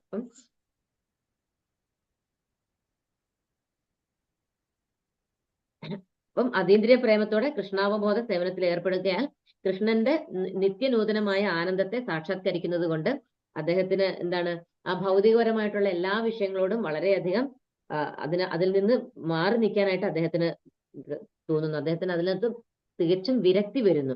അതുകൊണ്ട് തന്നെ അദ്ദേഹത്തിന് അതീന്ദ്രിയ തലത്തിൽ എല്ലായ്പ്പോഴും ആനന്ദം അനുഭവിക്കാനായിട്ട് സാധിക്കുന്നു. അപ്പം കൃഷ്ണാവബോധം സിദ്ധിച്ചവർ എപ്പോഴും പ്രേമഭരിതമായിട്ടുള്ള കൃഷ്ണ സേവനത്തിൽ മുഴുകുന്നത് കൊണ്ട് ഭൗതിക ഭോഗങ്ങളിൽ അവർക്ക് ആസ്വാദ്യത പൂർണ്ണമായിട്ട് നഷ്ടപ്പെടുന്നു. അപ്പൊ എപ്പോഴും തങ്ങളുടെ ഇന്ദ്രിയങ്ങളെ കൃഷ്ണന്റെ പ്രേമ ഭക്തിയുത സേവനത്തിൽ മുഴുകിക്കുന്നത് കൊണ്ട് അവർക്ക് ആ ഇന്ദ്രിയങ്ങളെ ഉപയോഗിച്ച് ഭൗതിക തലത്തിലുള്ള ഇന്ദ്രിയ സുഖങ്ങളെ ആസ്വദിക്കാനായിട്ട് യാതൊരുവിധ താല്പര്യവും ഉണ്ടാവുന്നില്ല. അതുകൊണ്ട് തന്നെ അവർക്ക് ആ ഉയർന്ന തലത്തിലുള്ള ആനന്ദത്തെ അനുഭവിക്കാനായിട്ട് സാധിക്കുന്നു. അടുത്ത ശ്ലോകം.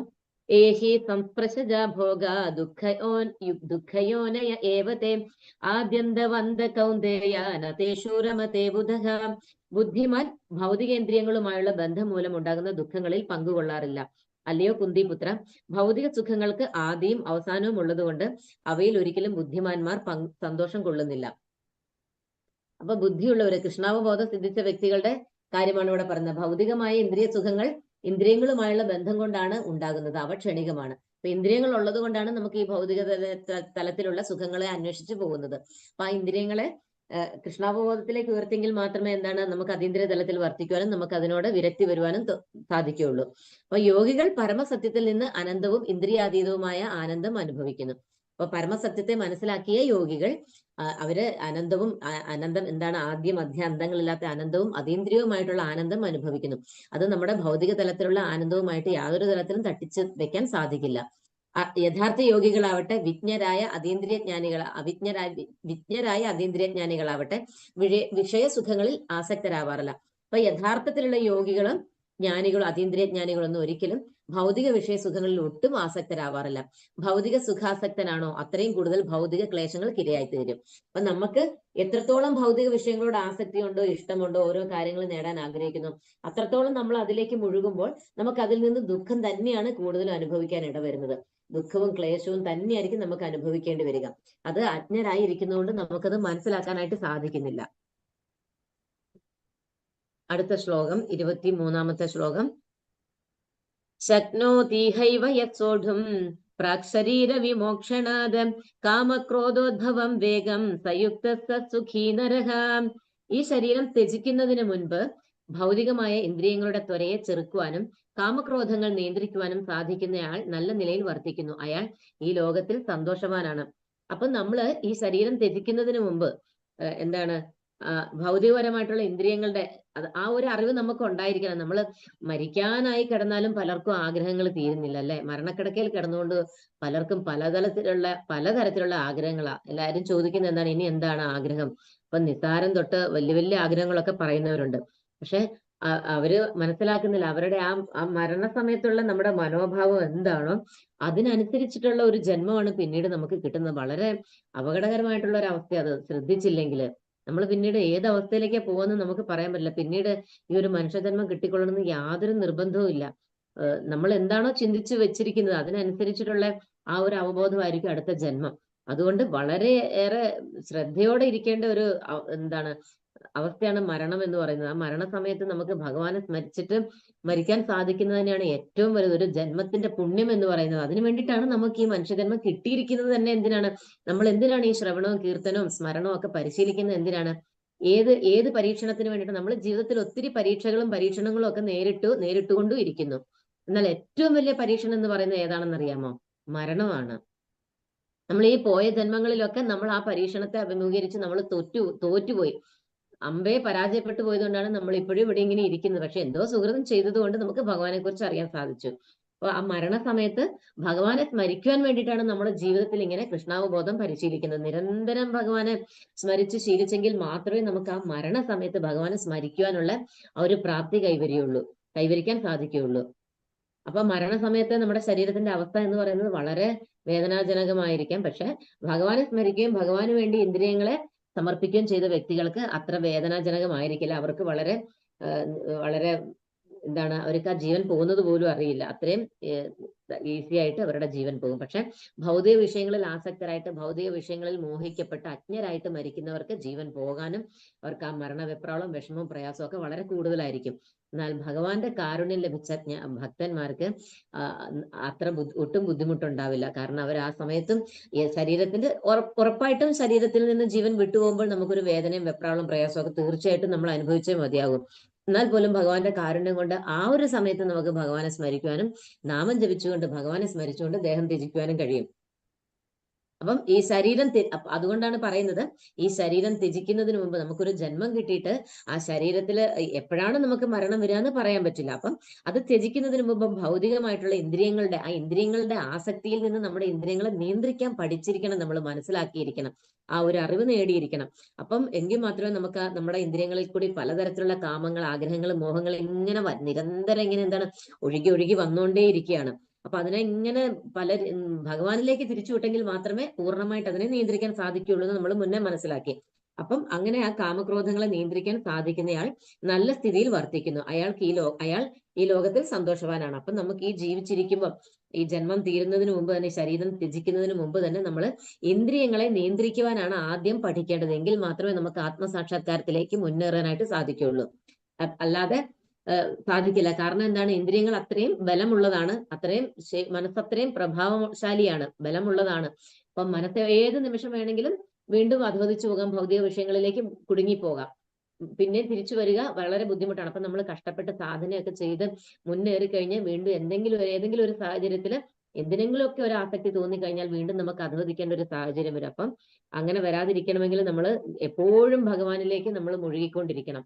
ഒരു ഇടതടവില്ലാതെ ഭഗവാനെ കുറിച്ച് സ്മരിക്കാൻ നമ്മൾ പരിശീലിക്കണം. എത്ര പരിശീലിച്ചാലും കുറച്ച് സമയം കഴിയുമ്പോൾ ഇന്ദ്രിയങ്ങളുടെ ആ ഒരു സ്വാധീനം മൂലം നമ്മൾ വഴിതെറ്റി പോയാല് തിരിച്ചു വീണ്ടും തിരികെ വരണം. അപ്പം ഭക്തിനെ കൊണ്ട് തന്നെ ഭക്തിയിൽ നിന്ന് നമ്മൾ വഴുതിപ്പോയാൽ ആ ഭക്തി കൊണ്ട് തന്നെ അതിനെ പരിഹാരം ചെയ്യാൻ പറ്റുള്ളൂ. മറ്റു പരിഹാരങ്ങളൊന്നുമില്ല. ഭക്തിയിൽ നിന്ന് കുറച്ചു കാലം നമ്മൾ ഭക്തി പരിശീലിച്ചു, നമ്മൾ അതിൽ നിന്ന് വഴുതി അധവദിച്ചു പോയി, നമ്മൾ വീണ്ടും ഭൗതിക സുഖങ്ങളിൽ മുഴുകി ഈശ്വരനെയൊക്കെ മറന്ന് ഒരു സാധനയും ചെയ്യാറില്ല എന്ന് ജീവിച്ചു. പിന്നീട് നമുക്ക് എപ്പോഴെങ്കിലും ഒരു തിരിച്ചറിവും ബോധവും വന്നു കഴിഞ്ഞാൽ ആ ഭക്തി കൊണ്ട് തന്നെ വേണം നമുക്ക് വീണ്ടും മുന്നേറാൻ. അപ്പം ഭക്തി കൊണ്ട് തന്നെ മുന്നേറാനായിട്ട് സാധിക്കുള്ളൂ.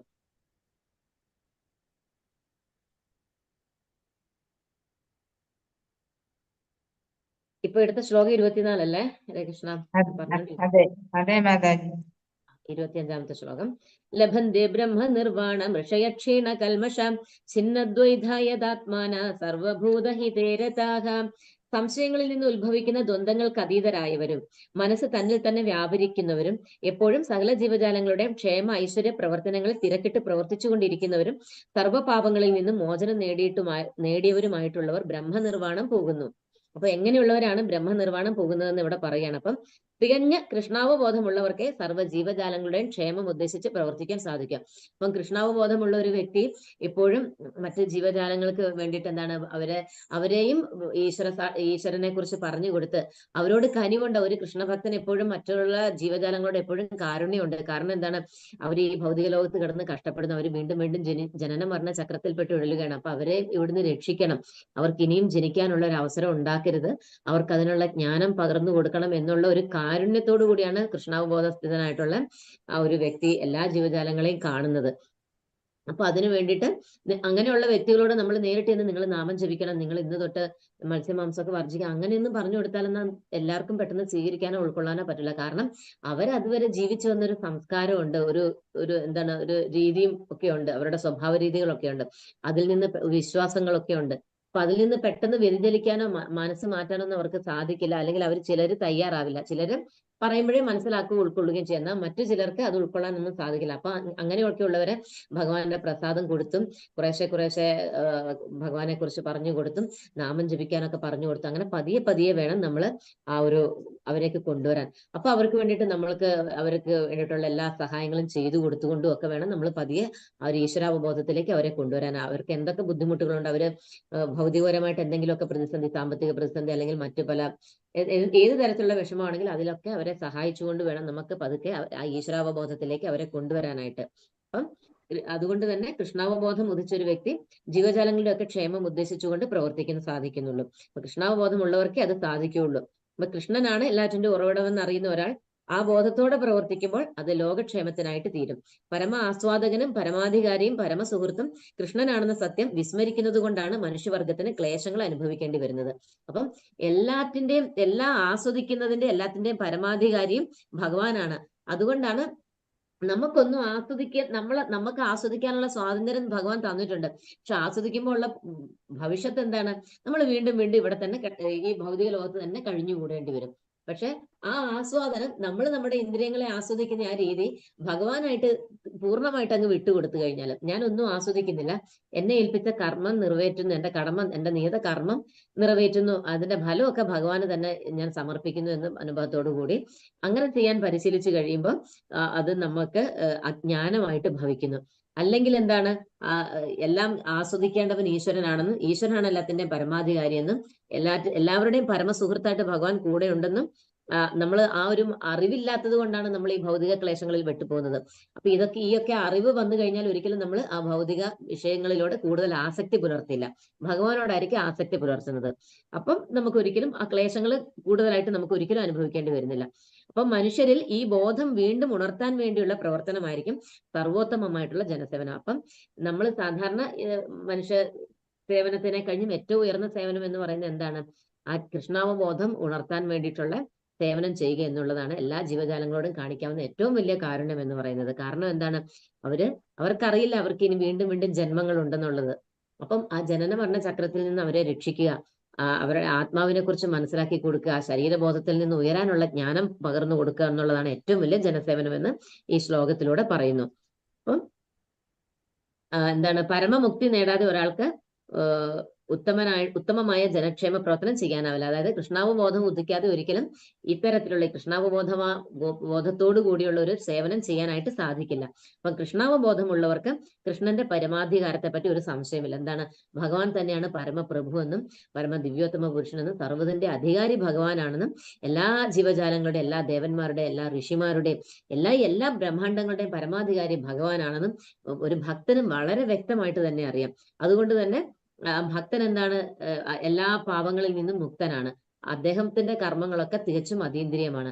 അദ്ദേഹത്തിന് ഒരിക്കലും മോഹാപോഹങ്ങളില്ല. അദ്ദേഹം ആത്മസാക്ഷാത്കാരത്തിന്റെ പാതയിൽ നേരായ വഴിക്ക് ആണ് അദ്ദേഹം മുന്നേറുന്നത്. അതുകൊണ്ട് തന്നെ അദ്ദേഹം ആ പരിപൂർണതയിൽ എത്തിക്കഴിഞ്ഞു എന്നാണ് ഈ ശ്ലോകത്തിന്റെ അർത്ഥം.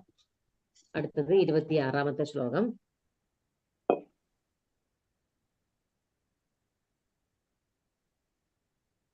കാമക്രോധ വിമുക്താനാം യതീനാം യതചേതസാം അഭിതോ ബ്രഹ്മ നിർവാണം വർത്തതേ വിദിതാത്മനാം. കാമക്രോധങ്ങൾ ഒഴിഞ്ഞ് അച്ചടക്കത്തോടെ പരിപൂർണതയ്ക്ക് വേണ്ടി അനവരതം യത്നിക്കുന്ന ആത്മസാക്ഷാത്കാരം നേടിയവർക്ക് അചിരേണ പരമപദപ്രാപ്തി സുനിശ്ചിതമാണ്. അപ്പൊ കാമ്യകർമ്മങ്ങൾ ചെയ്യാനുള്ള ആഴത്തിൽ വേരൂന്നിയ ആഗ്രഹങ്ങളെ പിഴുതെടുത്ത ശേഷം ഭഗവാന്റെ പാദസേവയിൽ മുഴുകി അതീന്ദ്രിയമായിട്ടുള്ള ആനന്ദം അനുഭവിക്കുന്നവരെയാണ് ഭക്തന്മാരെന്ന് പറയുന്നത്, ശുദ്ധ ഭക്തന്മാരെന്ന് പറയുന്നത്. അപ്പൊ അവരെ പോലെ ഇന്ദ്രിയ സുഖങ്ങളുടെ ത്വരയെ ഫലപ്രദമായിട്ട് നിയന്ത്രിക്കാൻ മാതാജി സൗണ്ട് ഇല്ലല്ലോ, ഒട്ടും ഇല്ലേ? ഒട്ടും സൗണ്ട് കേൾക്കണില്ല. സൗണ്ട് ഉണ്ട് മാതാജി. ഹരേ കൃഷ്ണ. മാതാജിക്ക് നെറ്റിന്റെ പ്രോബ്ലം ആയിരിക്കും. ഞാൻ ഞാൻ ഫുൾ വോളിയത്തിലാണ് വെച്ചിരിക്കുന്നത് മാതാജി. ഒന്ന് നോക്കൂ മാതാജി. നന്നായിട്ട് കേൾക്കുന്നു. സമയം ഉണ്ടാവും. ശബ്ദമുണ്ട്. എല്ലാവർക്കും കേൾക്കാൻ സാധിക്കുന്നുണ്ട്. ഇവിടെയും സൗണ്ട് ഉണ്ട്, കേൾക്കുന്നുണ്ട്. ഓക്കെ മാതാജി, സൗണ്ട് ഉണ്ട്. അപ്പൊ ഇവിടെ എന്താണ്, ഭഗവാന്റെ പാദസേവയിൽ സദാ മുഴുകിയിരിക്കുന്ന ഭക്തന്മാർക്ക് വളരെ ഫലപ്രദമായിട്ട് അവർക്ക് അവരുടെ ഇന്ദ്രിയങ്ങളെ നിയന്ത്രിക്കാൻ സാധിക്കും. പക്ഷെ ആ ഭക്തന്മാർക്ക് ഇന്ദ്രിയങ്ങളെ നിയന്ത്രിക്കാൻ സാധിക്കുന്നത് പോലെ ഒരിക്കലും മഹർഷീശ്വരന്മാർക്ക് പോലും സാധിക്കില്ല എന്നാണ് പറയുന്നത്. അപ്പൊ കാമ്യകർമ്മങ്ങളുടെ ഫലം അനുഭവിക്കാനുള്ള ആഗ്രഹം മൂലം ആഗ്രഹം, അതായത് നമ്മൾ ചെയ്യുന്ന കർമ്മങ്ങളുടെ ഫലം ആസ്വദിക്കാനുള്ള ആഗ്രഹം എല്ലാ ജീവാത്മാക്കളിലും ആഴത്തിൽ വേരൂന്നി കിടക്കുന്നതാണ്. അപ്പം ഏറെ പരിശ്രമിച്ചാലും മഹർഷിമാർക്ക് പോലും അത്തരം ആഗ്രഹങ്ങൾ നിയന്ത്രിക്കാൻ പ്രയാസമുണ്ട്. അതിനൊക്കെ ഉദാഹരണം നമ്മുടെ ഭാഗവതത്തിൽ ഒരുപാട് കഥകളുണ്ട്, ഒരുപാട് ഉദാഹരണങ്ങളുണ്ട് അതിന്. അപ്പം മഹർഷിമാർക്ക് പോലും അത്തരം നിയന്ത്രിക്കാൻ സാധിക്കുന്നില്ല, ഇന്ദ്രിയങ്ങളെ നിയന്ത്രിക്കാനായിട്ട് പല സന്ദർഭങ്ങളിലും സാധിക്കുന്നില്ല. ഇപ്പം എങ്ങനെയുള്ള ഏത് സന്ദർഭത്തിലാണ് കൃഷ്ണാവബോധത്തോടുകൂടി നിരന്തരം ഭാഗവത് സേവനത്തിൽ ഏർപ്പെടുന്ന ഭക്തനാണെങ്കിലോ വളരെ ലളിതമായിട്ട് വളരെ എളുപ്പത്തോടു കൂടി തന്നെ ഇന്ദ്രിയങ്ങളെ നിയന്ത്രിക്കുവാനായിട്ടും ആത്മസാക്ഷാത്കാരത്തിലേക്ക് നേരിട്ട് ഉയരുവാനും ഭഗവാന്റെ പരമപദം പ്രാപിക്കുവാനുള്ള ആ ഒരു തലത്തിലേക്ക് ഉയരുകയും പരമപദപ്രാപ്തി നേടുകയും ചെയ്യുന്നു. അടുത്ത ശ്ലോകം 27-ാമത്തെ ശ്ലോകം. സ്പർശാൻ കൃത്വാ ബഹിർബാഹ്യാം ചക്ഷുശ്ചൈവാന്തരേ ഭ്രുവോ പ്രാണാപാനോ സമോ കൃത്വാ നാസാഭ്യന്തരചാരിണോ യതേന്ദ്രിയമനോ ബുദ്ധിർ മുനിർമോക്ഷപരായണഃ വിഗതേച്ഛ ഭയക്രോധോ യസ്തദാ മുക്ത ഏവ സാ. 27ഉം 28-ാമത്തെ ശ്ലോകങ്ങൾ ഒരുമിച്ചാണ്. അപ്പം അതിന്റെ അർത്ഥം, ബാഹ്യവിഷയങ്ങളെല്ലാം നിരോധിച്ചുകൊണ്ടും പുരികങ്ങൾക്കിടയിൽ ദൃഷ്ടി ഉറപ്പിച്ചും ഉച്ഛ്വാസങ്ങളെ നാസാദ്വാരങ്ങളിൽ സമനിലയിൽ നിർത്തിയും ഇന്ദ്രിയങ്ങളെയും മനസ്സിനെയും ബുദ്ധിയെയും നിയന്ത്രിച്ച് മുക്തി ലക്ഷ്യമാക്കിയ യോഗി രാഗദ്വേഷങ്ങളിൽ നിന്നും ഭയത്തിൽ നിന്നും മോചനം നേടുന്നു. അപ്പൊ നമ്മള് തുടക്കത്തിൽ പറഞ്ഞിരുന്നു എങ്ങനെയുള്ള മുക്തി അഷ്ടാംഗ യോഗം പരിശീലിക്കുന്ന യോഗികളെ കുറിച്ച് 27, 28-ലുമാണ് പറയുന്നത്. ആ 2 ശ്ലോകങ്ങളാണ് ഇവിടെ പറയുന്നത്. അപ്പം ഒരു യോഗി എങ്ങനെയാണ് മുക്തി നേടുന്നത് എന്നുള്ളതാണ് ഇവിടെ പറയുന്നത്. യോഗി രാഗദ്വേഷങ്ങളിൽ നിന്നും ഭയത്തിൽ നിന്നും മോചനം നേടുന്നു. സദാ ഇതേ അവസ്ഥയിൽ പുലരുന്ന അയാൾ മുക്തൻ തന്നെ. അപ്പം ബാഹ്യ വിഷയങ്ങളിലെല്ലാം നിരോധിച്ചുകൊണ്ട് അദ്ദേഹം ചെയ്യുന്ന ആ ശ്വാസോച്ഛ്വാസങ്ങളെ, ആ പ്രാണായാമം, കുംഭകം, പുരോഗം, അത്തരത്തിലുള്ള പ്രക്രിയകളിലൂടെ ശ്വാസോച്ഛ്വാസങ്ങളെ നാസാദ്വാരങ്ങളിൽ തന്നെ സമനിലയിൽ നിർത്തിക്കൊണ്ട് ഇന്ദ്രിയങ്ങളെ, മനസ്സിനെ, ബുദ്ധിയെ നിയന്ത്രിക്കാൻ വേണ്ടിയിട്ട് ചെയ്യുന്ന പ്രക്രിയകളാണ് ഇതെല്ലാം. നമ്മുടെ ഇന്ദ്രിയങ്ങളെ നിയന്ത്രിക്കാൻ വേണ്ടിയിട്ട് ഒരു യോഗി ചെയ്യുന്ന പ്രക്രിയകളാണ് ഇത്തരത്തിലുള്ള പ്രക്രിയകൾ. അപ്പം ഇങ്ങനെ അഷ്ടാംഗയോഗം എന്ന് പറയുന്ന യോഗാനുഷ്ഠാനത്തിലൂടെ ആ നിലയിൽ എങ്ങനെയാണ് എത്തേണ്ടതെന്ന് ഭഗവാൻ അർജുനനെ ഇവിടെ ഉപദേശിക്കുകയാണ്. അപ്പം കൃഷ്ണാവബോധ പ്രവർത്തനങ്ങളിൽ വ്യാപരിക്കുന്ന ഒരാൾക്ക് തന്റെ ആത്മീയ സത്തയെപ്പറ്റി ബോധമുണ്ടാകും. പിന്നെ എന്താണ്, ഭക്തിപൂർവകമായ സേവനത്തിലൂടെ ഭഗവാനെ അറിയുവാനും ആ കൃഷ്ണാവബോധവാനായിട്ടുള്ള വ്യക്തിക്ക് സാധിക്കുന്നു. ഈ സേവനത്തിന്റെ എന്താണ് കൃഷ്ണാവബോധത്തിൽ തഴക്കം വന്നു കഴിഞ്ഞാൽ അതീന്ദ്രിയ അവസ്ഥയിൽ എത്തിയിട്ട് തന്റെ പ്രവർത്തന മണ്ഡലത്തിൽ ഭഗവാന്റെ സാന്നിധ്യം അനുഭവിക്കാൻ അങ്ങനെയുള്ള ഒരു ഭക്തൻ അർഹനാവുന്നു. അപ്പം കൃഷ്ണാവബോധത്തിന്റെ തലത്തിൽ ഉയർന്നു കഴിഞ്ഞ ഒരു വ്യക്തിക്ക് ആ ഒരു തലത്തിൽ കൂടുതൽ പരിശീലനം സിദ്ധിച്ചു കഴിഞ്ഞാൽ, അതിൽ തഴക്കവും പഴക്കവും വന്നു കഴിഞ്ഞാൽ അദ്ദേഹം അതീന്ദ്രിയാവസ്ഥയിൽ എത്തുകയും ഭഗവാന്റെ സാന്നിധ്യം അനുഭവിക്കാനുള്ള അർഹത നേടുകയും അദ്ദേഹം ആ പരമപദ പ്രാപ്തിയിലേക്ക് എത്തുകയും ചെയ്യുന്നു. ഒരു യോഗിയുടെ കാര്യവുമാണ് ഇവിടെ പറയുന്നത്. അപ്പം ബ്രഹ്മനിർവാണ തത്വങ്ങൾ വിവരിച്ച ശേഷം അഷ്ടാംഗ യോഗം എന്ന് പറയുന്ന യോഗാനുഷ്ഠാനത്തിലൂടെ ആ നിലയിൽ എത്തേണ്ടത് എങ്ങനെയെന്ന് ഭഗവാൻ അർജുനനെ ഉപദേശിക്കുന്നു. അപ്പം ബ്രഹ്മനിർവാണ തത്വങ്ങൾ വിവരിച്ച ശേഷം അഷ്ടാംഗ യോഗം എന്ന് പറയുന്ന പ്രക്രിയയിലൂടെ ആ നിലയിൽ എത്തുന്നത് എങ്ങനെയാണെന്നാണ് ഭഗവാൻ ഇവിടെ പറയുന്നത്. അത് ഏതൊക്കെ നിലയിലൂടെയാണ്? യമം, നിയമം, ആസനം, പ്രാണായാമം, പ്രത്യാഹാരം, ധാരണം, ധ്യാനം, സമാധി എന്നിങ്ങനെ 8 വിഭാഗങ്ങൾ ഉൾപ്പെടുന്നതാണ് അഷ്ടാംഗ യോഗം എന്ന് പറയുന്നത്. അപ്പം ഇതിലൂടെയൊക്കെ നമുക്ക് ഇന്ദ്രിയങ്ങളെ നിയന്ത്രിച്ചു കൊണ്ടുവരിക എന്ന് പറഞ്ഞാൽ വളരെയേറെ കഷ്ടപ്പെട്ടിട്ടും ഒരുപാട് സമയം എടുത്തുകൊണ്ടും വേണം നമുക്ക് ഈ ഒരു പ്രക്രിയയിലൂടെ, ഈ അഷ്ടാംഗ യോഗ പ്രക്രിയയിലൂടെ ഇന്ദ്രിയങ്ങളെ നിയന്ത്രിക്കുവാനായിട്ട്. എന്നാൽ നിയന്ത്രിച്ചാൽ തന്നെയോ അതിന് പരിപൂർണതയില്ല. കാരണം ഏത് നിമിഷം വേണമെങ്കിലും നമ്മൾ വീണ്ടും ഭൗതികതയിലേക്ക് വഴുതി വീഴാം. അതാണ് അഷ്ടാംഗ യോഗ പ്രക്രിയയിലൂടെ ഇന്ദ്രിയങ്ങളെ നിയന്ത്രിക്കുന്ന യോഗികളും കൃഷ്ണാവബോധത്തിലൂടെ തങ്ങളുടെ ഇന്ദ്രിയങ്ങളെ ഭഗവാന്റെ സേവനത്തിൽ നിരതമാക്കുന്ന ഒരു കൃഷ്ണഭക്തന്റെ ഇന്ദ്രിയങ്ങളും തമ്മിലുള്ള വ്യത്യാസം എന്ന് പറയുന്നത്. കൃഷ്ണാവബോധത്തിലൂടെ ഇന്ദ്രിയങ്ങളെ നിയന്ത്രിക്കുന്നവർക്ക് ഒരിക്കലും അതിനെ വളരെ കൃത്യമായിട്ട് ശീലിച്ചുകൊണ്ട് അതിൽ തഴക്കവും വന്ന് അതിന്റെ അതീന്ദ്രിയ തലത്തിലെത്തി അതിന്റെ ആനന്ദം അനുഭവിച്ച് ഭഗവാനുമായിട്ട് നേരിട്ട് സമ്പർക്കം പുലർത്താനുള്ള പ്രേമ ഭക്തിയിലേക്ക് എത്തിക്കഴിഞ്ഞാൽ അങ്ങനെ ഒരു വ്യക്തിക്ക് പിന്നീട് ഒരിക്കലും അദ്ദേഹത്തിന് അധപതനം എന്ന് പറഞ്ഞാൽ അദ്ദേഹത്തിന്റെ ജീവിതത്തിൽ ഒരിക്കലും സംഭവിക്കില്ല. പക്ഷെ ഈ അഷ്ടാംഗ യോഗ പ്രക്രിയയിലൂടെ എത്തിയുന്ന ഒരു യോഗിക്ക് അധപതനം സംഭവിക്കാം. അദ്ദേഹത്തിന് ഏത് നിമിഷം വേണമെങ്കിലും പതനം സംഭവിക്കാം. കാരണം മഹർഷിമാരും യോഗിമാരും ഇങ്ങനെയുള്ള രീതിയിൽ കൂടിയാണ് അവരുടെ ഇന്ദ്രിയങ്ങളെ നിയന്ത്രിക്കുന്നത്. അതുകൊണ്ട് തന്നെ അവർക്ക് പലതരത്തിലും പല സാഹചര്യങ്ങളിലും അവർക്ക് അവരുടെ ഇന്ദ്രിയങ്ങളെ നിയന്ത്രിക്കാൻ പറ്റാത്ത പല പല സാഹചര്യങ്ങളും പല മഹർഷീശ്വരന്മാർക്കും വന്നു ചേരുന്നുണ്ട്. അപ്പൊ അതുകൊണ്ടാണ് പറയുന്നത്. അപ്പം അവരുടെ ആ പല പല ഘട്ടങ്ങളാണ്, അഷ്ടാംഗയോഗത്തിലെ പല ഘട്ടങ്ങളാണ് യമം, നിയമം, ആസനം, പ്രാണായാമം, പ്രത്യാഹാരം, ധാരണ, ധ്യാനം, സമാധി എന്നിങ്ങനെയുള്ള 8 വിഭാഗങ്ങൾ ഉൾപ്പെടുന്ന അഷ്ടാംഗയോഗം. അപ്പം 6ാമത്തെ യോഗത്തെ പറ്റി അതൊന്ന് നിർത്തി പറഞ്ഞു തരാമോ മാതാജി? അതായത് യമം, അത് നമ്മൾ അടുത്ത അധ്യായത്തിൽ അതിനെക്കുറിച്ച് വ്യക്തമായിട്ട് പഠിക്കുന്നുണ്ട് മാതാജി. യമം, നിയമം, ആസനം, പ്രാണായാമം, പ്രത്യാഹാരം, ധാരണ, ധ്യാനം എന്നിങ്ങനെ 8 വിഭാഗങ്ങൾ ഉൾക്കൊള്ളുന്നതാണ് അഷ്ടാംഗ യോഗം. അടുത്ത അധ്യായത്തിൽ നമ്മൾ ഇതിനെക്കുറിച്ചാണ് പഠിക്കുന്നത്. ഹരേ കൃഷ്ണ. അപ്പം ഇതിന്റെ അവസാനം 5ാം അധ്യായത്തിന്റെ അവസാനത്തിൽ അഷ്ടാംഗ യോഗത്തിനെ കുറിച്ചൊന്ന് ജസ്റ്റ് ഒന്ന് പറഞ്ഞു പോവുകയാണ്. അപ്പൊ ഈ യോഗാനുഷ്ഠാനത്തില് പ്രത്യാഹാരം എന്ന പദ്ധതി കൊണ്ട് നമ്മുടെ ശബ്ദം, സ്പർശം, രൂപം, രസം, ഗന്ധം, ഇന്ദ്രിയങ്ങളിൽ നിന്നുളവാകുന്നതാണല്ലോ ശബ്ദം, സ്പർശം, രൂപം, രസം, ഗന്ധം ഒക്കെ. ഈ ഇന്ദ്രിയ വിഷയങ്ങളെ പുറത്താക്കുകയും ഭ്രൂമധ്യത്തിൽ, നമ്മുടെ ഭ്രൂമധ്യം എന്ന് പറയുന്നത് ഇവിടെയാണ്, നെറ്റിയിൽ ഇവിടെ. അപ്പൊ ആ ഭ്രൂമധ്യത്തിൽ ദൃഷ്ടി ഉറപ്പിച്ച് ഇമകൾ പകുതി അടച്ച് നാസാഗ്രത്തിൽ, മൂക്കിന്റെ അഗ്രത്തിൽ മനസ്സൂന്നുകയും വേണം. അങ്ങനെയാണ് ഈ യോഗ പദ്ധതിയില് പ്രത്യാഹാരം എന്ന് പറയുന്ന പദ്ധതി കൊണ്ട് ഇന്ദ്രിയങ്ങളെ നിയന്ത്രിക്കുവാൻ വേണ്ടിയിട്ട് ചെയ്യുന്ന പ്രവൃത്തി. അപ്പൊ എന്നിട്ട് കണ്ണുകൾ തികച്ചും അടയ്ക്കുവാനും പാടില്ല. പാതി മിഴി അടച്ചുകൊണ്ടാണ്, പൂർണ്ണമായിട്ടും അടച്ചുകൊണ്ടല്ല, പകുതി അടച്ചുകൊണ്ടാണ് ഇരിക്കുന്നത്. അങ്ങനെ കാരണം പൂർണ്ണമായിട്ട് അടയ്ക്കാത്തത് അങ്ങനെ ചെയ്തു കഴിഞ്ഞാൽ പെട്ടെന്ന് ഉറങ്ങിപ്പോകാനുള്ള സാധ്യത കൂടുതലായതുകൊണ്ടാണ് അങ്ങനെ ചെയ്യുന്നത്. പാതി അടഞ്ഞ മിഴികളാക്കി വെക്കുന്നത്.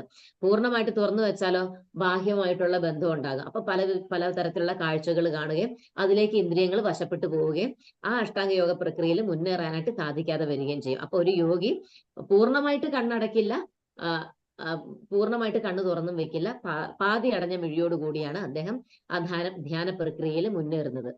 അപ്പം ഇന്ദ്രിയ വിഷയങ്ങളുടെ ആകർഷണ വലയത്തിൽ പെടുന്നത് കൊണ്ടാണ് അദ്ദേഹം കണ്ണ് പൂർണ്ണമായിട്ട് തുറന്നു വെക്കാത്തത്. അപ്പം ശരീരത്തിൽ മേൽപോട്ടും കീഴോട്ടുമായിട്ട് ചലിച്ചുകൊണ്ടിരിക്കുന്ന വായു 5 തരത്തിലുള്ള വായുക്കളുണ്ട്. പ്രാണൻ, അപാനൻ, വ്യാനൻ, ഉദാനൻ, സമാനൻ എന്ന് പറയുന്ന 5 വായുക്കളുണ്ട്. അപ്പം ആ വായു ഇങ്ങനെ നമ്മുടെ ശരീരത്തിൽ ഇങ്ങനെ മേൽപോട്ടും കീഴോട്ടും ഇങ്ങനെ സഞ്ചരിച്ചുകൊണ്ടിരിക്കുകയാണ്. അപ്പം ആ വായുവിനെ ക്രമീകരിച്ചത്, അതിനെ നിയന്ത്രിച്ചുകൊണ്ട് ഒരു പ്രത്യേക രീതിയിലുള്ള യോഗ പ്രക്രിയയിലൂടെ നിയന്ത്രിച്ചുകൊണ്ട് നാസ്വാധാരങ്ങളിൽ കൊണ്ടുവന്ന് അതിനെ സമനിലയിൽ കൊണ്ടുവന്ന് അങ്ങ് നിർത്തുകയാണ്. അതൊക്കെ വളരെ ഉയർന്ന തലത്തിലുള്ള പ്രക്രിയകളാണത്. അത് നമുക്ക് പറഞ്ഞാൽ അത് മനസ്സിലാക്കില്ല. അത് യോഗികൾക്കൊക്കെ അറിയുന്ന പ്രക്രിയയാണത്. അപ്പൊ അതിനെ സമനിലയിൽ കൊണ്ടുവന്ന് നിർത്തുന്നു. ഈ യോഗാനുഷ്ഠാനം കൊണ്ട് ഇന്ദ്രിയ നിയന്ത്രണം സാധ്യമാകുന്നു. അപ്പൊ ബാഹ്യ വിഷയങ്ങളിൽ നിന്ന് ഒഴിഞ്ഞു നിൽക്കാൻ ഇത്തരത്തിലുള്ള പ്രക്രിയ കൊണ്ട് അവർക്ക് അവരുടെ ഇന്ദ്രിയങ്ങളെ നിയന്ത്രിക്കാനായിട്ട് സാധിക്കുന്നു. അങ്ങനെയാണ് അവര് പരമപദ പ്രാപ്തിക്ക് തയ്യാറാക്കുന്നത്. യോഗികള്, അഷ്ടാംഗ യോഗ പ്രക്രിയ ചെയ്യുന്ന യോഗികള് ഇന്ദ്രിയങ്ങളെ നിയന്ത്രിച്ചുകൊണ്ട് പരമാവധി പ്രാർത്ഥിക്ക് തയ്യാറാകുന്നത് ഈ തരത്തിലാണ്.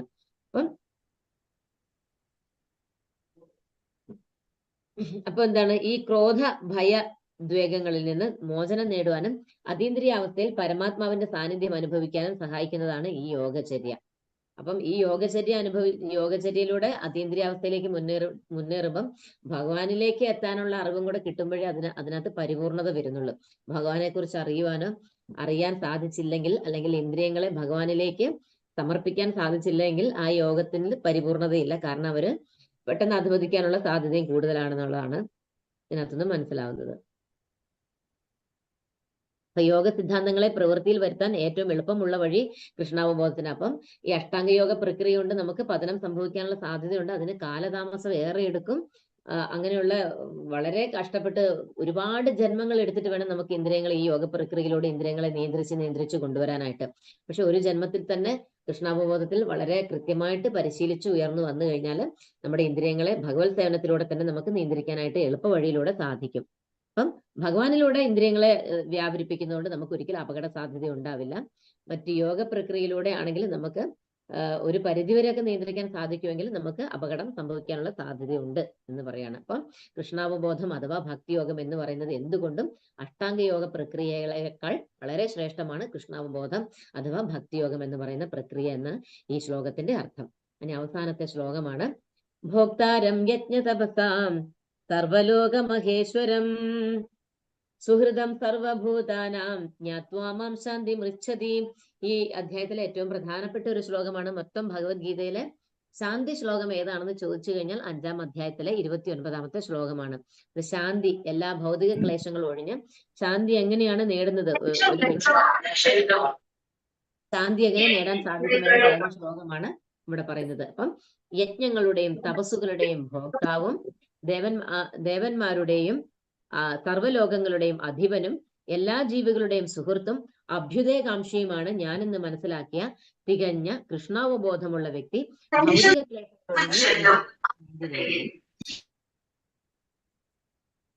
ഒരു നിമിഷം ഞാൻ ആ സംസാരിക്കുന്നവരൊന്ന് മ്യൂട്ട് ചെയ്തോട്ടെ.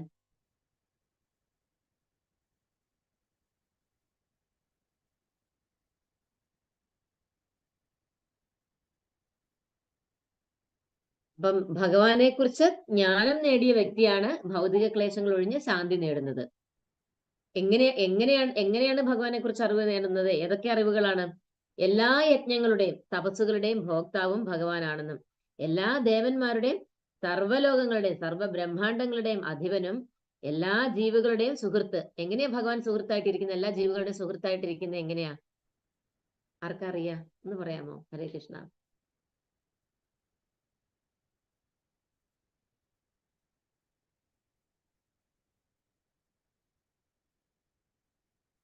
ഭഗവാൻ സുഹൃത്തും അഭ്യുദയകാംക്ഷിയുമാണെന്ന് പറയുന്നത് അത് എങ്ങനെയാണ്?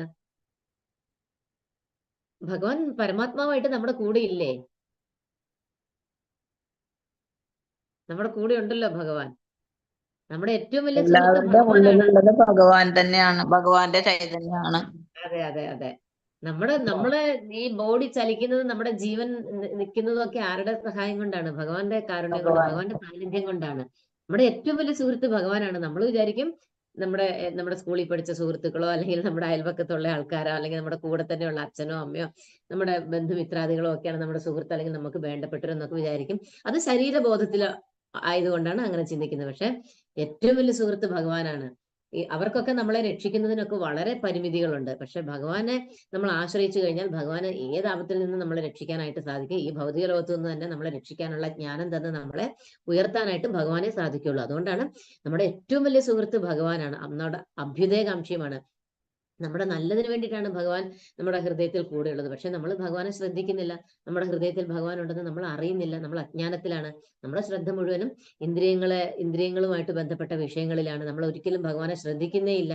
പക്ഷെ ഏതോ ഒരു ജന്മത്തിൽ ചെയ്ത പുണ്യം കൊണ്ട് നമുക്ക് ഭഗവാനെ ശ്രദ്ധിക്കാനും മനസ്സിലാക്കാനും ഭഗവാൻ ഹൃദയത്തിലുണ്ടെന്ന് മനസ്സിലാക്കാനുള്ള ഒരു അവസരം നമുക്ക് വന്നു. ഇനി ആ ജ്ഞാനത്തിലൂടെ മുന്നോട്ട് പോവുകയും അതിനെ വിജ്ഞാനമാക്കി മാറ്റി അതിനെ മനസ്സിലാക്കി ആ ജന്മം തീരുന്നതിന് മുമ്പ് തന്നെ ഇന്ദ്രിയങ്ങളെയൊക്കെ നിയന്ത്രിച്ചുകൊണ്ട് നമുക്ക് മുന്നേറാനും ഭഗവാനെ സ്മരിച്ചുകൊണ്ട് ഈ ജീവൻ വെടിയാനുള്ള ആ ഒരു തലത്തിലേക്ക് ഉയരുക എന്നുള്ളതാണ് നമ്മൾ ഇനി ചെയ്യേണ്ടത്. ആർക്ക് എപ്പോഴും എന്ത് സംഭവിക്കുന്നു എന്ന് പറയാൻ പറ്റില്ല. അപ്പൊ നമ്മൾ ജീവിച്ചിരിക്കുന്നത് തന്നെ എന്തിനാണ്? ഭഗവാനെ സ്മരിച്ചുകൊണ്ട് മരിക്കാൻ വേണ്ടിയിട്ടാണ്, ആ ഒരു തലത്തിലേക്ക് ഉയരാൻ വേണ്ടിയിട്ട്. അപ്പം പെട്ടെന്ന് അത് സാധ്യമല്ല. നമ്മൾ ജീവിച്ചിരിക്കുമ്പോൾ നമ്മളെ ചുട്ടയിലെ ശീലം ചുടലവരെ എന്ന് പറയും. നമ്മൾ ജീവിതകാലം മുഴുവൻ എന്താണോ ശീലിച്ചത്, ആ ശീലമേ നമുക്ക് ചിന്തയായിട്ടും പ്രവൃത്തിയായിട്ടും സംസാരമായിട്ടും നമ്മുടെ മനസ്സിലും നാവിലും വരികയുള്ളൂ. അപ്പൊ നമ്മള് ഉള്ള ജീവിതത്തിൽ ഭഗവാനെ കുറിച്ച് സ്മരിക്കുവാനും ഭഗവാനെ കുറിച്ച് ചിന്തിക്കുവാനും ഭഗവാനെ കുറിച്ച് പറയുവാനും നമ്മുടെ ഇന്ദ്രിയങ്ങളെ മനസ്സിനെ ഉപയോഗിച്ചു കഴിഞ്ഞാൽ അതൊരു ശീലമായിട്ട് മാറും. അതാണ് നേരത്തെ പറഞ്ഞ ആ ഉദാഹരണം. നമ്മൾ ചിന്തിക്കുന്നത് പ്രവൃത്തിയിലേക്ക് കൊണ്ടുവരും, പ്രവൃത്തി ശീലമായിട്ട് വരും, ശീലം സ്വഭാവമായിട്ട് വരും, സ്വഭാവം എന്താകുന്നു? വിധിയായിട്ട് വരുന്നു. അത് ഭൗതിക തലത്തിൽ നമുക്ക് ഉപയോഗിക്കാം, ആത്മീയ തലത്തിൽ ഉപയോഗിക്കാം. ആധ്യാത്മിക തലത്തിൽ ഉപയോഗിക്കുമ്പോൾ നമുക്ക് ഭഗവാനുമായിട്ട് സംഘം ചേരാനും ഭഗവാനുമായിട്ട് നമുക്ക് ഉയർന്ന തലത്തിൽ എത്തിക്കഴിഞ്ഞാൽ നമുക്ക് ഭഗവാനുമായിട്ട് സംസാരിക്കാൻ വരെ സാധിക്കും. അപ്പം എന്താണ്, ഈ പ്രപഞ്ചത്തിൽ മായാശക്തിയാൽ ബദ്ധരായി തീർന്ന ജീവാത്മാക്കൾക്ക് എല്ലാം ശാന്തി ലഭിക്കുവാനായിട്ട് ആഗ്രഹിക്കുന്നവര്. അപ്പൊ നമ്മൾ ഈ ഭൗതിക ലോകത്തിൽ എപ്പോഴും സന്തോഷവും സമാധാനവും തേടി അലയുകയാണ് നമ്മളല്ലേ ഈ ലോകത്തില്. പക്ഷെ ഈ ലോകത്തിൽ അത് ഒരിക്കലും കിട്ടില്ല. അത് നമുക്ക് അനുഭവവേദ്യമാണ് അല്ലെ, നമുക്ക് എല്ലാവർക്കും അറിയാം. എത്ര തന്നെ നമ്മൾ എന്തെല്ലാം തരത്തിലുള്ള ശാന്തി ഉണ്ട്, നമുക്ക് സന്തോഷം ഉണ്ടെന്ന് പറഞ്ഞാലും അതിന്റെ ഇടയിൽ നമുക്ക് ദുഃഖമാണ് ഏറ്റവും കൂടുതലുള്ളത്. അപ്പൊ ഈ ലോകത്തിൽ എല്ലാ ജീവാത്മാക്കളും ശാന്തിയും സന്തോഷവും സമാധാനവും തേടി ഇങ്ങനെ അലയുകയാണ്. പക്ഷെ ഇത് ദുഃഖാലയമാണ്. ഇവിടെ ഒരിക്കലും നമുക്ക് നമ്മൾ ആഗ്രഹിച്ച രീതിയിലുള്ള ശാശ്വതമായിട്ടുള്ള ഒരു ശാന്തി നമുക്ക് ഈ ലോകത്തിൽ ലഭ്യമല്ല. ഒരിക്കലും ഒരു വിധത്തിൽ അല്ലെങ്കിൽ മറ്റൊരു വിധത്തിൽ നമ്മളെ ദുഃഖങ്ങൾ ഇങ്ങനെ തേടി വന്നുകൊണ്ടേയിരിക്കും. നമുക്ക് പല വിധത്തിൽ ആദിവ്യാധികളായിട്ടും പലവിധ ദുരിതങ്ങളായിട്ടും ദുഃഖമാണ് ഏറ്റവും കൂടുതൽ മനുഷ്യൻ അനുഭവിക്കുന്നത്. ഓരോ നിമിഷവും മനുഷ്യൻ ഏറ്റവും കൂടുതൽ ദുഃഖവും ദുരിതവും ഉത്കണ്ഠകളും ആശങ്കകളും ഇതിലും കൂടിയാണ് മനുഷ്യൻ കടന്നു പോകുന്നത്, മനുഷ്യ മനസ്സ് കടന്നു പോകുന്നത്. അപ്പം പക്ഷെ ആ ശാന്തി നേടാൻ വേണ്ടുന്നത് എന്തെന്ന് അവൻ അറിഞ്ഞിരിക്കണം. അവർക്കത് അറിഞ്ഞുകൂടെങ്കിൽ അത് അറിഞ്ഞിരിക്കണം അവർ. അതാണ് ഇവിടെ ഭഗവത്ഗീത ഈ ശ്ലോകത്തിലൂടെ പ്രഖ്യാപിക്കുന്നത്. അപ്പം ശാന്തി നേടാനുള്ള ശ്രേഷ്ഠമായിട്ടുള്ള വഴി എന്താണ്? എല്ലാ മനുഷ്യന്റെ പ്രവർത്തനങ്ങളുടെ എല്ലാം ലക്ഷ്യം കൃഷ്ണാവബോധം ആണ്, ഭഗവാനാണ്. അപ്പൊ മനുഷ്യന്റെ എല്ലാത്തിന്റെ ലക്ഷ്യം എന്താണ്? മാനുഷികമായ പ്രവർത്തനങ്ങളുടെ എല്ലാം ലക്ഷ്യം കൃഷ്ണനാണ്, ശ്രീകൃഷ്ണ ഭഗവാനാണ്. ആ കൃഷ്ണനിലേക്ക് നമ്മൾ ശ്രദ്ധ തിരിക്കാം. അപ്പൊ എല്ലാ ലോകങ്ങളുടെയും ആ ലോകങ്ങളിലൊക്കെ വസിക്കുന്ന ദേവന്മാരുടെയും അധിപതിയായിട്ടുള്ളത് സർവോത്കൃഷ്ടനായിട്ടുള്ള ഭഗവാനാണെന്നും ആ ഭഗവാന്റെ അതീന്ദ്രിയ സേവനത്തിനായിട്ട് ആയിരിക്കണം നമ്മൾ നമ്മുടെ ജീവനും കർമ്മങ്ങളും എല്ലാം സമർപ്പിക്കേണ്ടതെന്നും എല്ലാ ദേവന്മാരെക്കാളും ശ്രേഷ്ഠനാണ് ഭഗവാൻ എന്നും അദ്ദേഹം എല്ലാ അദ്ദേഹം ദേവസത്തമന്മാരായിട്ടുള്ള, അത് ദേവന്മാരിൽ ഉത്തമോത്തമന്മാരായിട്ടുള്ള മഹാദേവനേക്കാളും ബ്രഹ്മാവിനും ഉപരിയാണ് ശ്രീകൃഷ്ണ ഭഗവാൻ എന്നും മനസ്സിലാക്കിയിരിക്കണം നമ്മൾ. അപ്പം സമീശ്വരാണാം പരമം മഹേശ്വരം എന്നാണ് വേദങ്ങൾ, അതായത് ശ്വേതാശതുരോപനിഷത്തിൽ പറയുന്നത്, ഭഗവാനെ വാഴ്ത്തുന്നത്. അപ്പൊ മായാമോഹിതരായിട്ടുള്ള ജീവാത്മാക്കൾ തങ്ങൾ ചുറ്റും വീക്ഷിക്കുന്ന എന്തിന്റെയും അധീശത്വം. അപ്പൊ നമ്മൾ ആ ഭൗതിക ബോധത്തിൽ നിൽക്കുമ്പോൾ നമുക്ക് എല്ലാം അടക്കാനുള്ള ആഗ്രഹമാണ്, ഭൗതിക തലത്തിലുള്ള എല്ലാ വിഷയങ്ങളെയും ആസ്വദിക്കാനും അതിനെ സ്വന്തമാക്കാനുള്ള അഭിവാഞ്ചയിലാണ്. എന്നാൽ ഭഗവാന്റെ ഭൗതിക ശക്തിക്ക് അധീനരാണവർ.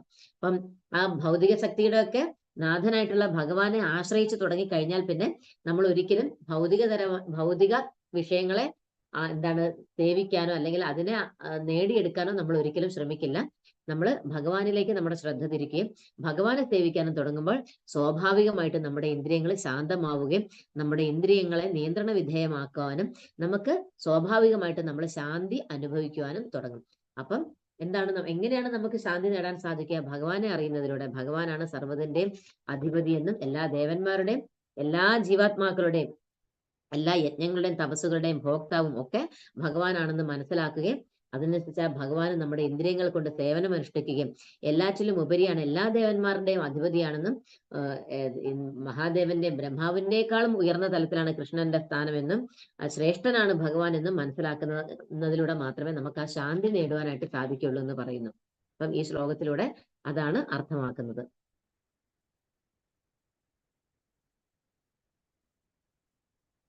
അപ്പം പരമപുരുഷനുമായിട്ട് തനിക്കുള്ള ബന്ധത്തെപ്പറ്റി പൂർണ്ണമായി അറിഞ്ഞുകൊണ്ട് ചെയ്യുന്നതാണ് കൃഷ്ണാവബോധ പ്രവർത്തനം.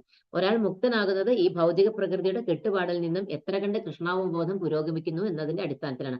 അപ്പൊ നമുക്ക് ഈ ജന്മത്തിൽ കൃഷ്ണാവബോധം ലഭിച്ചു, നമ്മൾ മനസ്സിലാക്കി ഇങ്ങനെയൊക്കെയാണ് കാര്യങ്ങൾ എന്ന് നമുക്ക് മനസ്സിലായി. നമ്മൾ ശരീരമല്ല, ആത്മാവാണ്, ഭഗവാനാണ് ഏറ്റവും അൾട്ടിമേറ്റ് ആയിട്ടുള്ളത് എന്നുള്ളത് നമ്മൾ മനസ്സിലാക്കി. പക്ഷെ നമ്മൾ അവിടെ തന്നെ നിൽക്കുകയാണെങ്കിൽ നമ്മൾ ഇന്ദ്രിയങ്ങളെ നിയന്ത്രിക്കാൻ താല്പര്യപ്പെടുന്നില്ല, നമ്മൾ കൂടുതലും ഭൗതിക ആസക്തിയിലേക്ക് മുങ്ങി താഴുകയാണെങ്കിൽ നമുക്ക് ഭഗവാന്റെ ധാമത്തിലേക്ക് പോകാനായിട്ട് സാധിക്കില്ല. നമ്മൾ അതിൽ എത്രത്തോളം കഠിനാധ്വാനം ചെയ്ത് ഉത്സാഹത്തോടും ഉണർവോടും കൂടി നമ്മൾ അതിൽ മുന്നേറാനായിട്ട് എത്രത്തോളം താല്പര്യം എടുക്കുന്നോ അതിനനുസരിച്ചിട്ടാണ് നമുക്ക് ആ പരിപൂർണത കൈവരിക്കുവാനായിട്ട് സാധിക്കുന്നത്.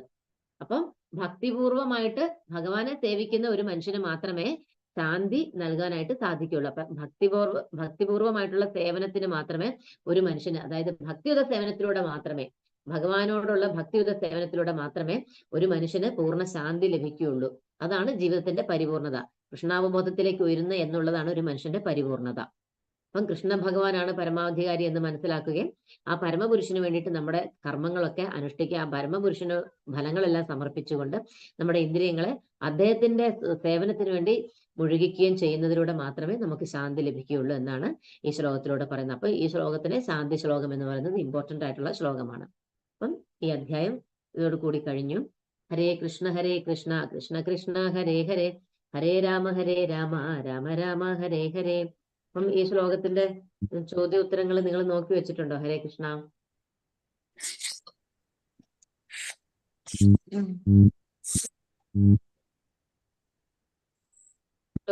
ചോദ്യം നോക്കണം ഇപ്പം. കുറച്ച് എഴുതിയിട്ടുണ്ട് മാതാജി. ഒന്ന് ഒരാൾ ചോദ്യം പറയുക, ഉത്തരവും പറയാമോ? എന്റെ കയ്യിലെ ചോദ്യം മൊബൈലിലുള്ളത് എടുക്കാൻ എനിക്ക് ഇച്ചിരി ബുദ്ധിമുട്ടുണ്ട്. ഒന്ന് നോക്കി പറയാമോ? ഏറ്റവും ശ്രേഷ്ഠമായ കർമ്മം ഏതാണെന്നാണ് ഭഗവാൻ പറയുന്നത്? നിഷ്കാമകർമ്മമാണോ? നിഷ്കാമകർമ്മം, ഭക്തിയുത ഭക്തിയുത സേവനം. സേവനം. അതെ, ഭക്തിയുത സേവനം തന്നെ. അതെ. പ്രാപഞ്ചിക ബന്ധനങ്ങളിൽ നിന്ന് ഒരാൾക്ക് എങ്ങനെ മുക്തനാകാം? ആ. കർമ്മപരിത്യാഗവും ഭക്തിയുതമായ കർമ്മവും മുക്തിക്ക് നല്ലത് തന്നെ. വാസുദേവന്റെ ഭക്തിയുത സേവനത്തിൽ ഒരാൾ പ്രേമം വളർത്തിയെടുത്താൽ അയാൾക്ക് പ്രാപഞ്ചിക ബന്ധനങ്ങളിൽ നിന്ന് മുക്തനാകാം. കറക്റ്റ് ഉത്തരം.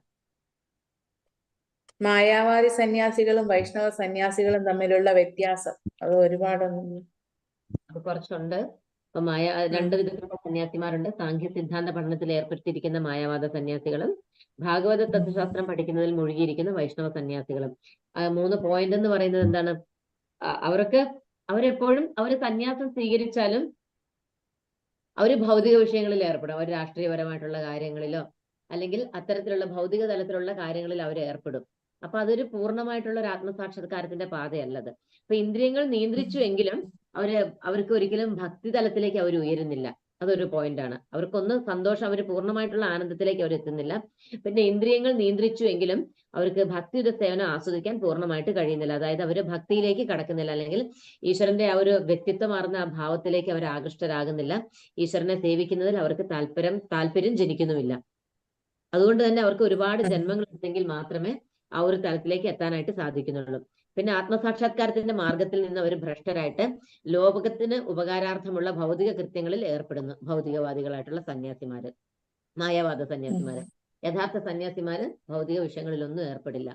ഒരു തരത്തിലുള്ള ഭൗതിക തലത്തിലുള്ള മനുഷ്യരുമായിട്ട് സമ്പർക്കം പോലും പുലർത്തില്ല അവര്, യഥാർത്ഥ സന്യാസിമാര്. അപ്പൊ മായാവാദ സന്യാസികളാണ് അവർ സന്യാസം സ്വീകരിച്ചുവെങ്കിലും ഓരോ മനുഷ്യന്മാരുടെ പലതരത്തിലുള്ള വിഷയങ്ങളിൽ പങ്കെടുക്കുകയും അതിനകത്ത് ഇടപെടുകയും ഒക്കെ ചെയ്യുന്നത് ആ ഒരു അത്തരത്തിലുള്ള ആത്മസാക്ഷാത്കാരത്തിലെ മാർഗത്തിൽ നിന്ന് ഭ്രഷ്ടരായിട്ടുള്ള ലോകോപകാരാർത്ഥമുള്ള ഭൗതിക കൃത്യങ്ങളിൽ ഏർപ്പെടുന്നതാണ്. പിന്നെ എന്താണ്? അവരുടെ ഇന്ദ്രിയ നിയന്ത്രണം എന്ന് പറയുന്നത് 2 അഷ്ടാംഗ യോഗ പ്രക്രിയയിലൂടെ ഉള്ളതാണ്. അതിനകത്ത് പൂർണ്ണമായിട്ടും ലഭ്യമല്ല. ഏത് നിമിഷവും ആ ഭൗതികതയുടെ ആ ത്രിഗുണങ്ങളുടെ പ്രഭാവത്താൽ അവര് താഴെ വീഴാനുള്ള സാധ്യത കൂടുതലാണ്. ഇങ്ങനെയുള്ള കുറച്ച് പോയിന്റുകൾ നമ്മൾ ഇന്നലെ കുറച്ച് പോയിന്റുകൾ അതിനകത്ത് പറഞ്ഞിരുന്നു. ഇതൊക്കെയാണ് പറയുന്നത് വ്യത്യാസം. കൃഷ്ണാവബോധം സൃഷ്ടിച്ച ഒരു വ്യക്തിയുടെ ലക്ഷണങ്ങൾ. ഭക്തി ദുഃഖിക്കുകയോ അമിതമായി ദുഃഖിക്കുകയോ ഒന്നും ചെയ്യില്ല. അതെ. സ്ഥിരബുദ്ധി, ആനന്ദത്തിൽ സ്പഷ്ടമായി അറിയാൻ കഴിയും. അതെ. ഹരേ കൃഷ്ണ. പാപമാലിന്യങ്ങൾ തീണ്ടാത്ത അവസ്ഥ എന്തിനോട് ഉപമിച്ചിരിക്കുന്നു? താമരയിലെ വെള്ളത്തിൽ കിടന്നാൽ നനയാത്തതുപോലെ പാപമാലിന്യങ്ങൾ തീണ്ടാത്തതായി തന്നെ ഇരിക്കും. അതെ, താമരയിലയിൽ വെള്ളം എന്നപോലെ ദുഷ്കർമ്മ ഫലങ്ങൾ ബാധിക്കുകയില്ല. ആസക്തി കൂടാതെ ഫലത്തെ പരമപുരുഷന് സമർപ്പിച്ചുകൊണ്ട് കർത്തവ്യങ്ങൾ അനുഷ്ഠിക്കുന്ന ഒരാളെ തന്റെ കർത്തവ്യങ്ങൾ അനുഷ്ഠിക്കുന്ന ഒരാളെ താമരയിലിൽ വെള്ളം എന്ന പോലെ ദുഷ്കർമ്മ ഫലം ബാധിക്കുകയില്ല. അതെ. ഒരു വ്യക്തിക്ക് പരിപൂർണ ജ്ഞാനത്താൽ സംശയങ്ങൾ ഒഴിഞ്ഞ് മുക്തിമാർഗത്തിൽ മുന്നേറാൻ സാധിക്കുന്നത് എപ്പോൾ? ബുദ്ധിയും മനസ്സും വിശ്വാസവും സേവനം ചെയ്യുന്നത്. അതെ, ഉറപ്പിച്ചു നിർത്തുമ്പോൾ. അതെ. 17ാമത്തെ പിന്നെ ചോദ്യം മനുഷ്യവർഗത്തിന് പറയാമോ? ക്ലേശം 17ാമത്തെ ശ്ലോകമാണ് മാതാജി. 17ാമത്തെ ശ്ലോകം. 17. ബുദ്ധിയും മനസ്സും വിശ്വാസവും ആശ്രയവും എല്ലാം പരമ്പരയിൽ കൃഷ്ണനിൽ ഉറപ്പിച്ചു നിർത്തുമ്പോൾ പരിപൂർണ ജ്ഞാനത്താൽ സംശയങ്ങൾ ഒഴിഞ്ഞ മുക്തിമാർഗത്തിൽ മുന്നേറുന്നു. പിന്നെ മനുഷ്യവർഗത്തിന് ക്ലേശങ്ങൾ അനുഭവിക്കേണ്ടി വരുന്നത് എപ്പോൾ? അതിപ്പോ നമ്മൾ ഞാൻ തൊട്ട് മുന്നേ എഴുതിയില്ല. പറഞ്ഞതാണ്. തൊട്ട് മുന്നേ നമ്മൾ ആ ക്ലേശങ്ങൾ. എത്രാമത്തെ ശ്ലോകം മാതാജി? മനുഷ്യവർഗത്തിന് ക്ലേശങ്ങൾ അനുഭവിക്കേണ്ടി വരുന്ന കൃഷ്ണാവബോധം ഇല്ലാതിരിക്കുമ്പോഴാണ്. അതാണ് അതിന്റെ ഉത്തരം. കൃഷ്ണാവബോധ ആയിട്ട് പറഞ്ഞിരുന്നു. അജ്ഞാനത്തിൽ അതൊന്ന് ശ്ലോകം ഒന്ന് വായിച്ചു നോക്കിയാൽ മതി മാതാജി. ഞാൻ ഏതാ ശ്ലോകം പെട്ടെന്ന് വിട്ടുപോയി. ബ്രഹ്മനിർവാണം പോകാൻ സാധിക്കുന്നത്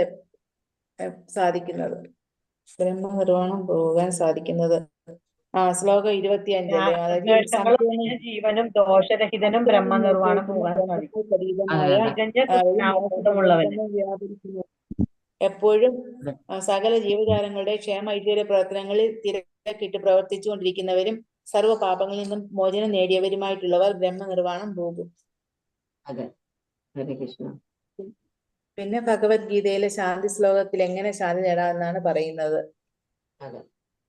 യജ്ഞങ്ങളുടെയും തപസ്സുകളുടെയും ഭോക്താവും ദേവന്മാരുടെയും സർവ്വലോകങ്ങളുടെയും അധിപനും എല്ലാ ജീവികളുടെയും സുഹൃത്തും അഭ്യുദയകാംക്ഷിയുമാണ് ഞാനെന്ന് മനസ്സിലാക്കിയ തികഞ്ഞ കൃഷ്ണാവബോധമുള്ള വ്യക്തി ഭൗതിക ക്ലേശങ്ങൾ ഒഴിഞ്ഞ് ശാന്തി നേടുന്നു. അതെ, നമ്മൾ പറയുമ്പോൾ ഞാനെന്ന് മനസ്സിലാക്കിയെന്ന് പറയുന്നിടത്ത് ഭഗവാൻ എന്ന് മനസ്സിലാക്കി എന്നിട്ട് അങ്ങനെ പറയാം നമുക്ക് ഉത്തരം പറയുമ്പോൾ. അതെ, ഭഗവാനെ കുറിച്ചുള്ള പൂർണ്ണ ജ്ഞാനം നേടിക്കഴിയുമ്പോൾ മാത്രമേ നമുക്ക് യഥാർത്ഥത്തിലുള്ള ശാന്തി കൈവരിക്കാൻ കഴിയുള്ളൂ. നമ്മുടെ ഇന്ദ്രിയങ്ങൾ ഭൗതിക തലത്തിലായിരിക്കുമ്പോൾ നമുക്ക് എപ്പോഴും ക്ലേശങ്ങളും ദുഃഖങ്ങളും തന്നെയായിരിക്കും. നമ്മൾ അജ്ഞാനത്തിലായിരിക്കും. അത്രയേ ഉള്ളൂ മാതാജി. ഓക്കെ മാതാജി.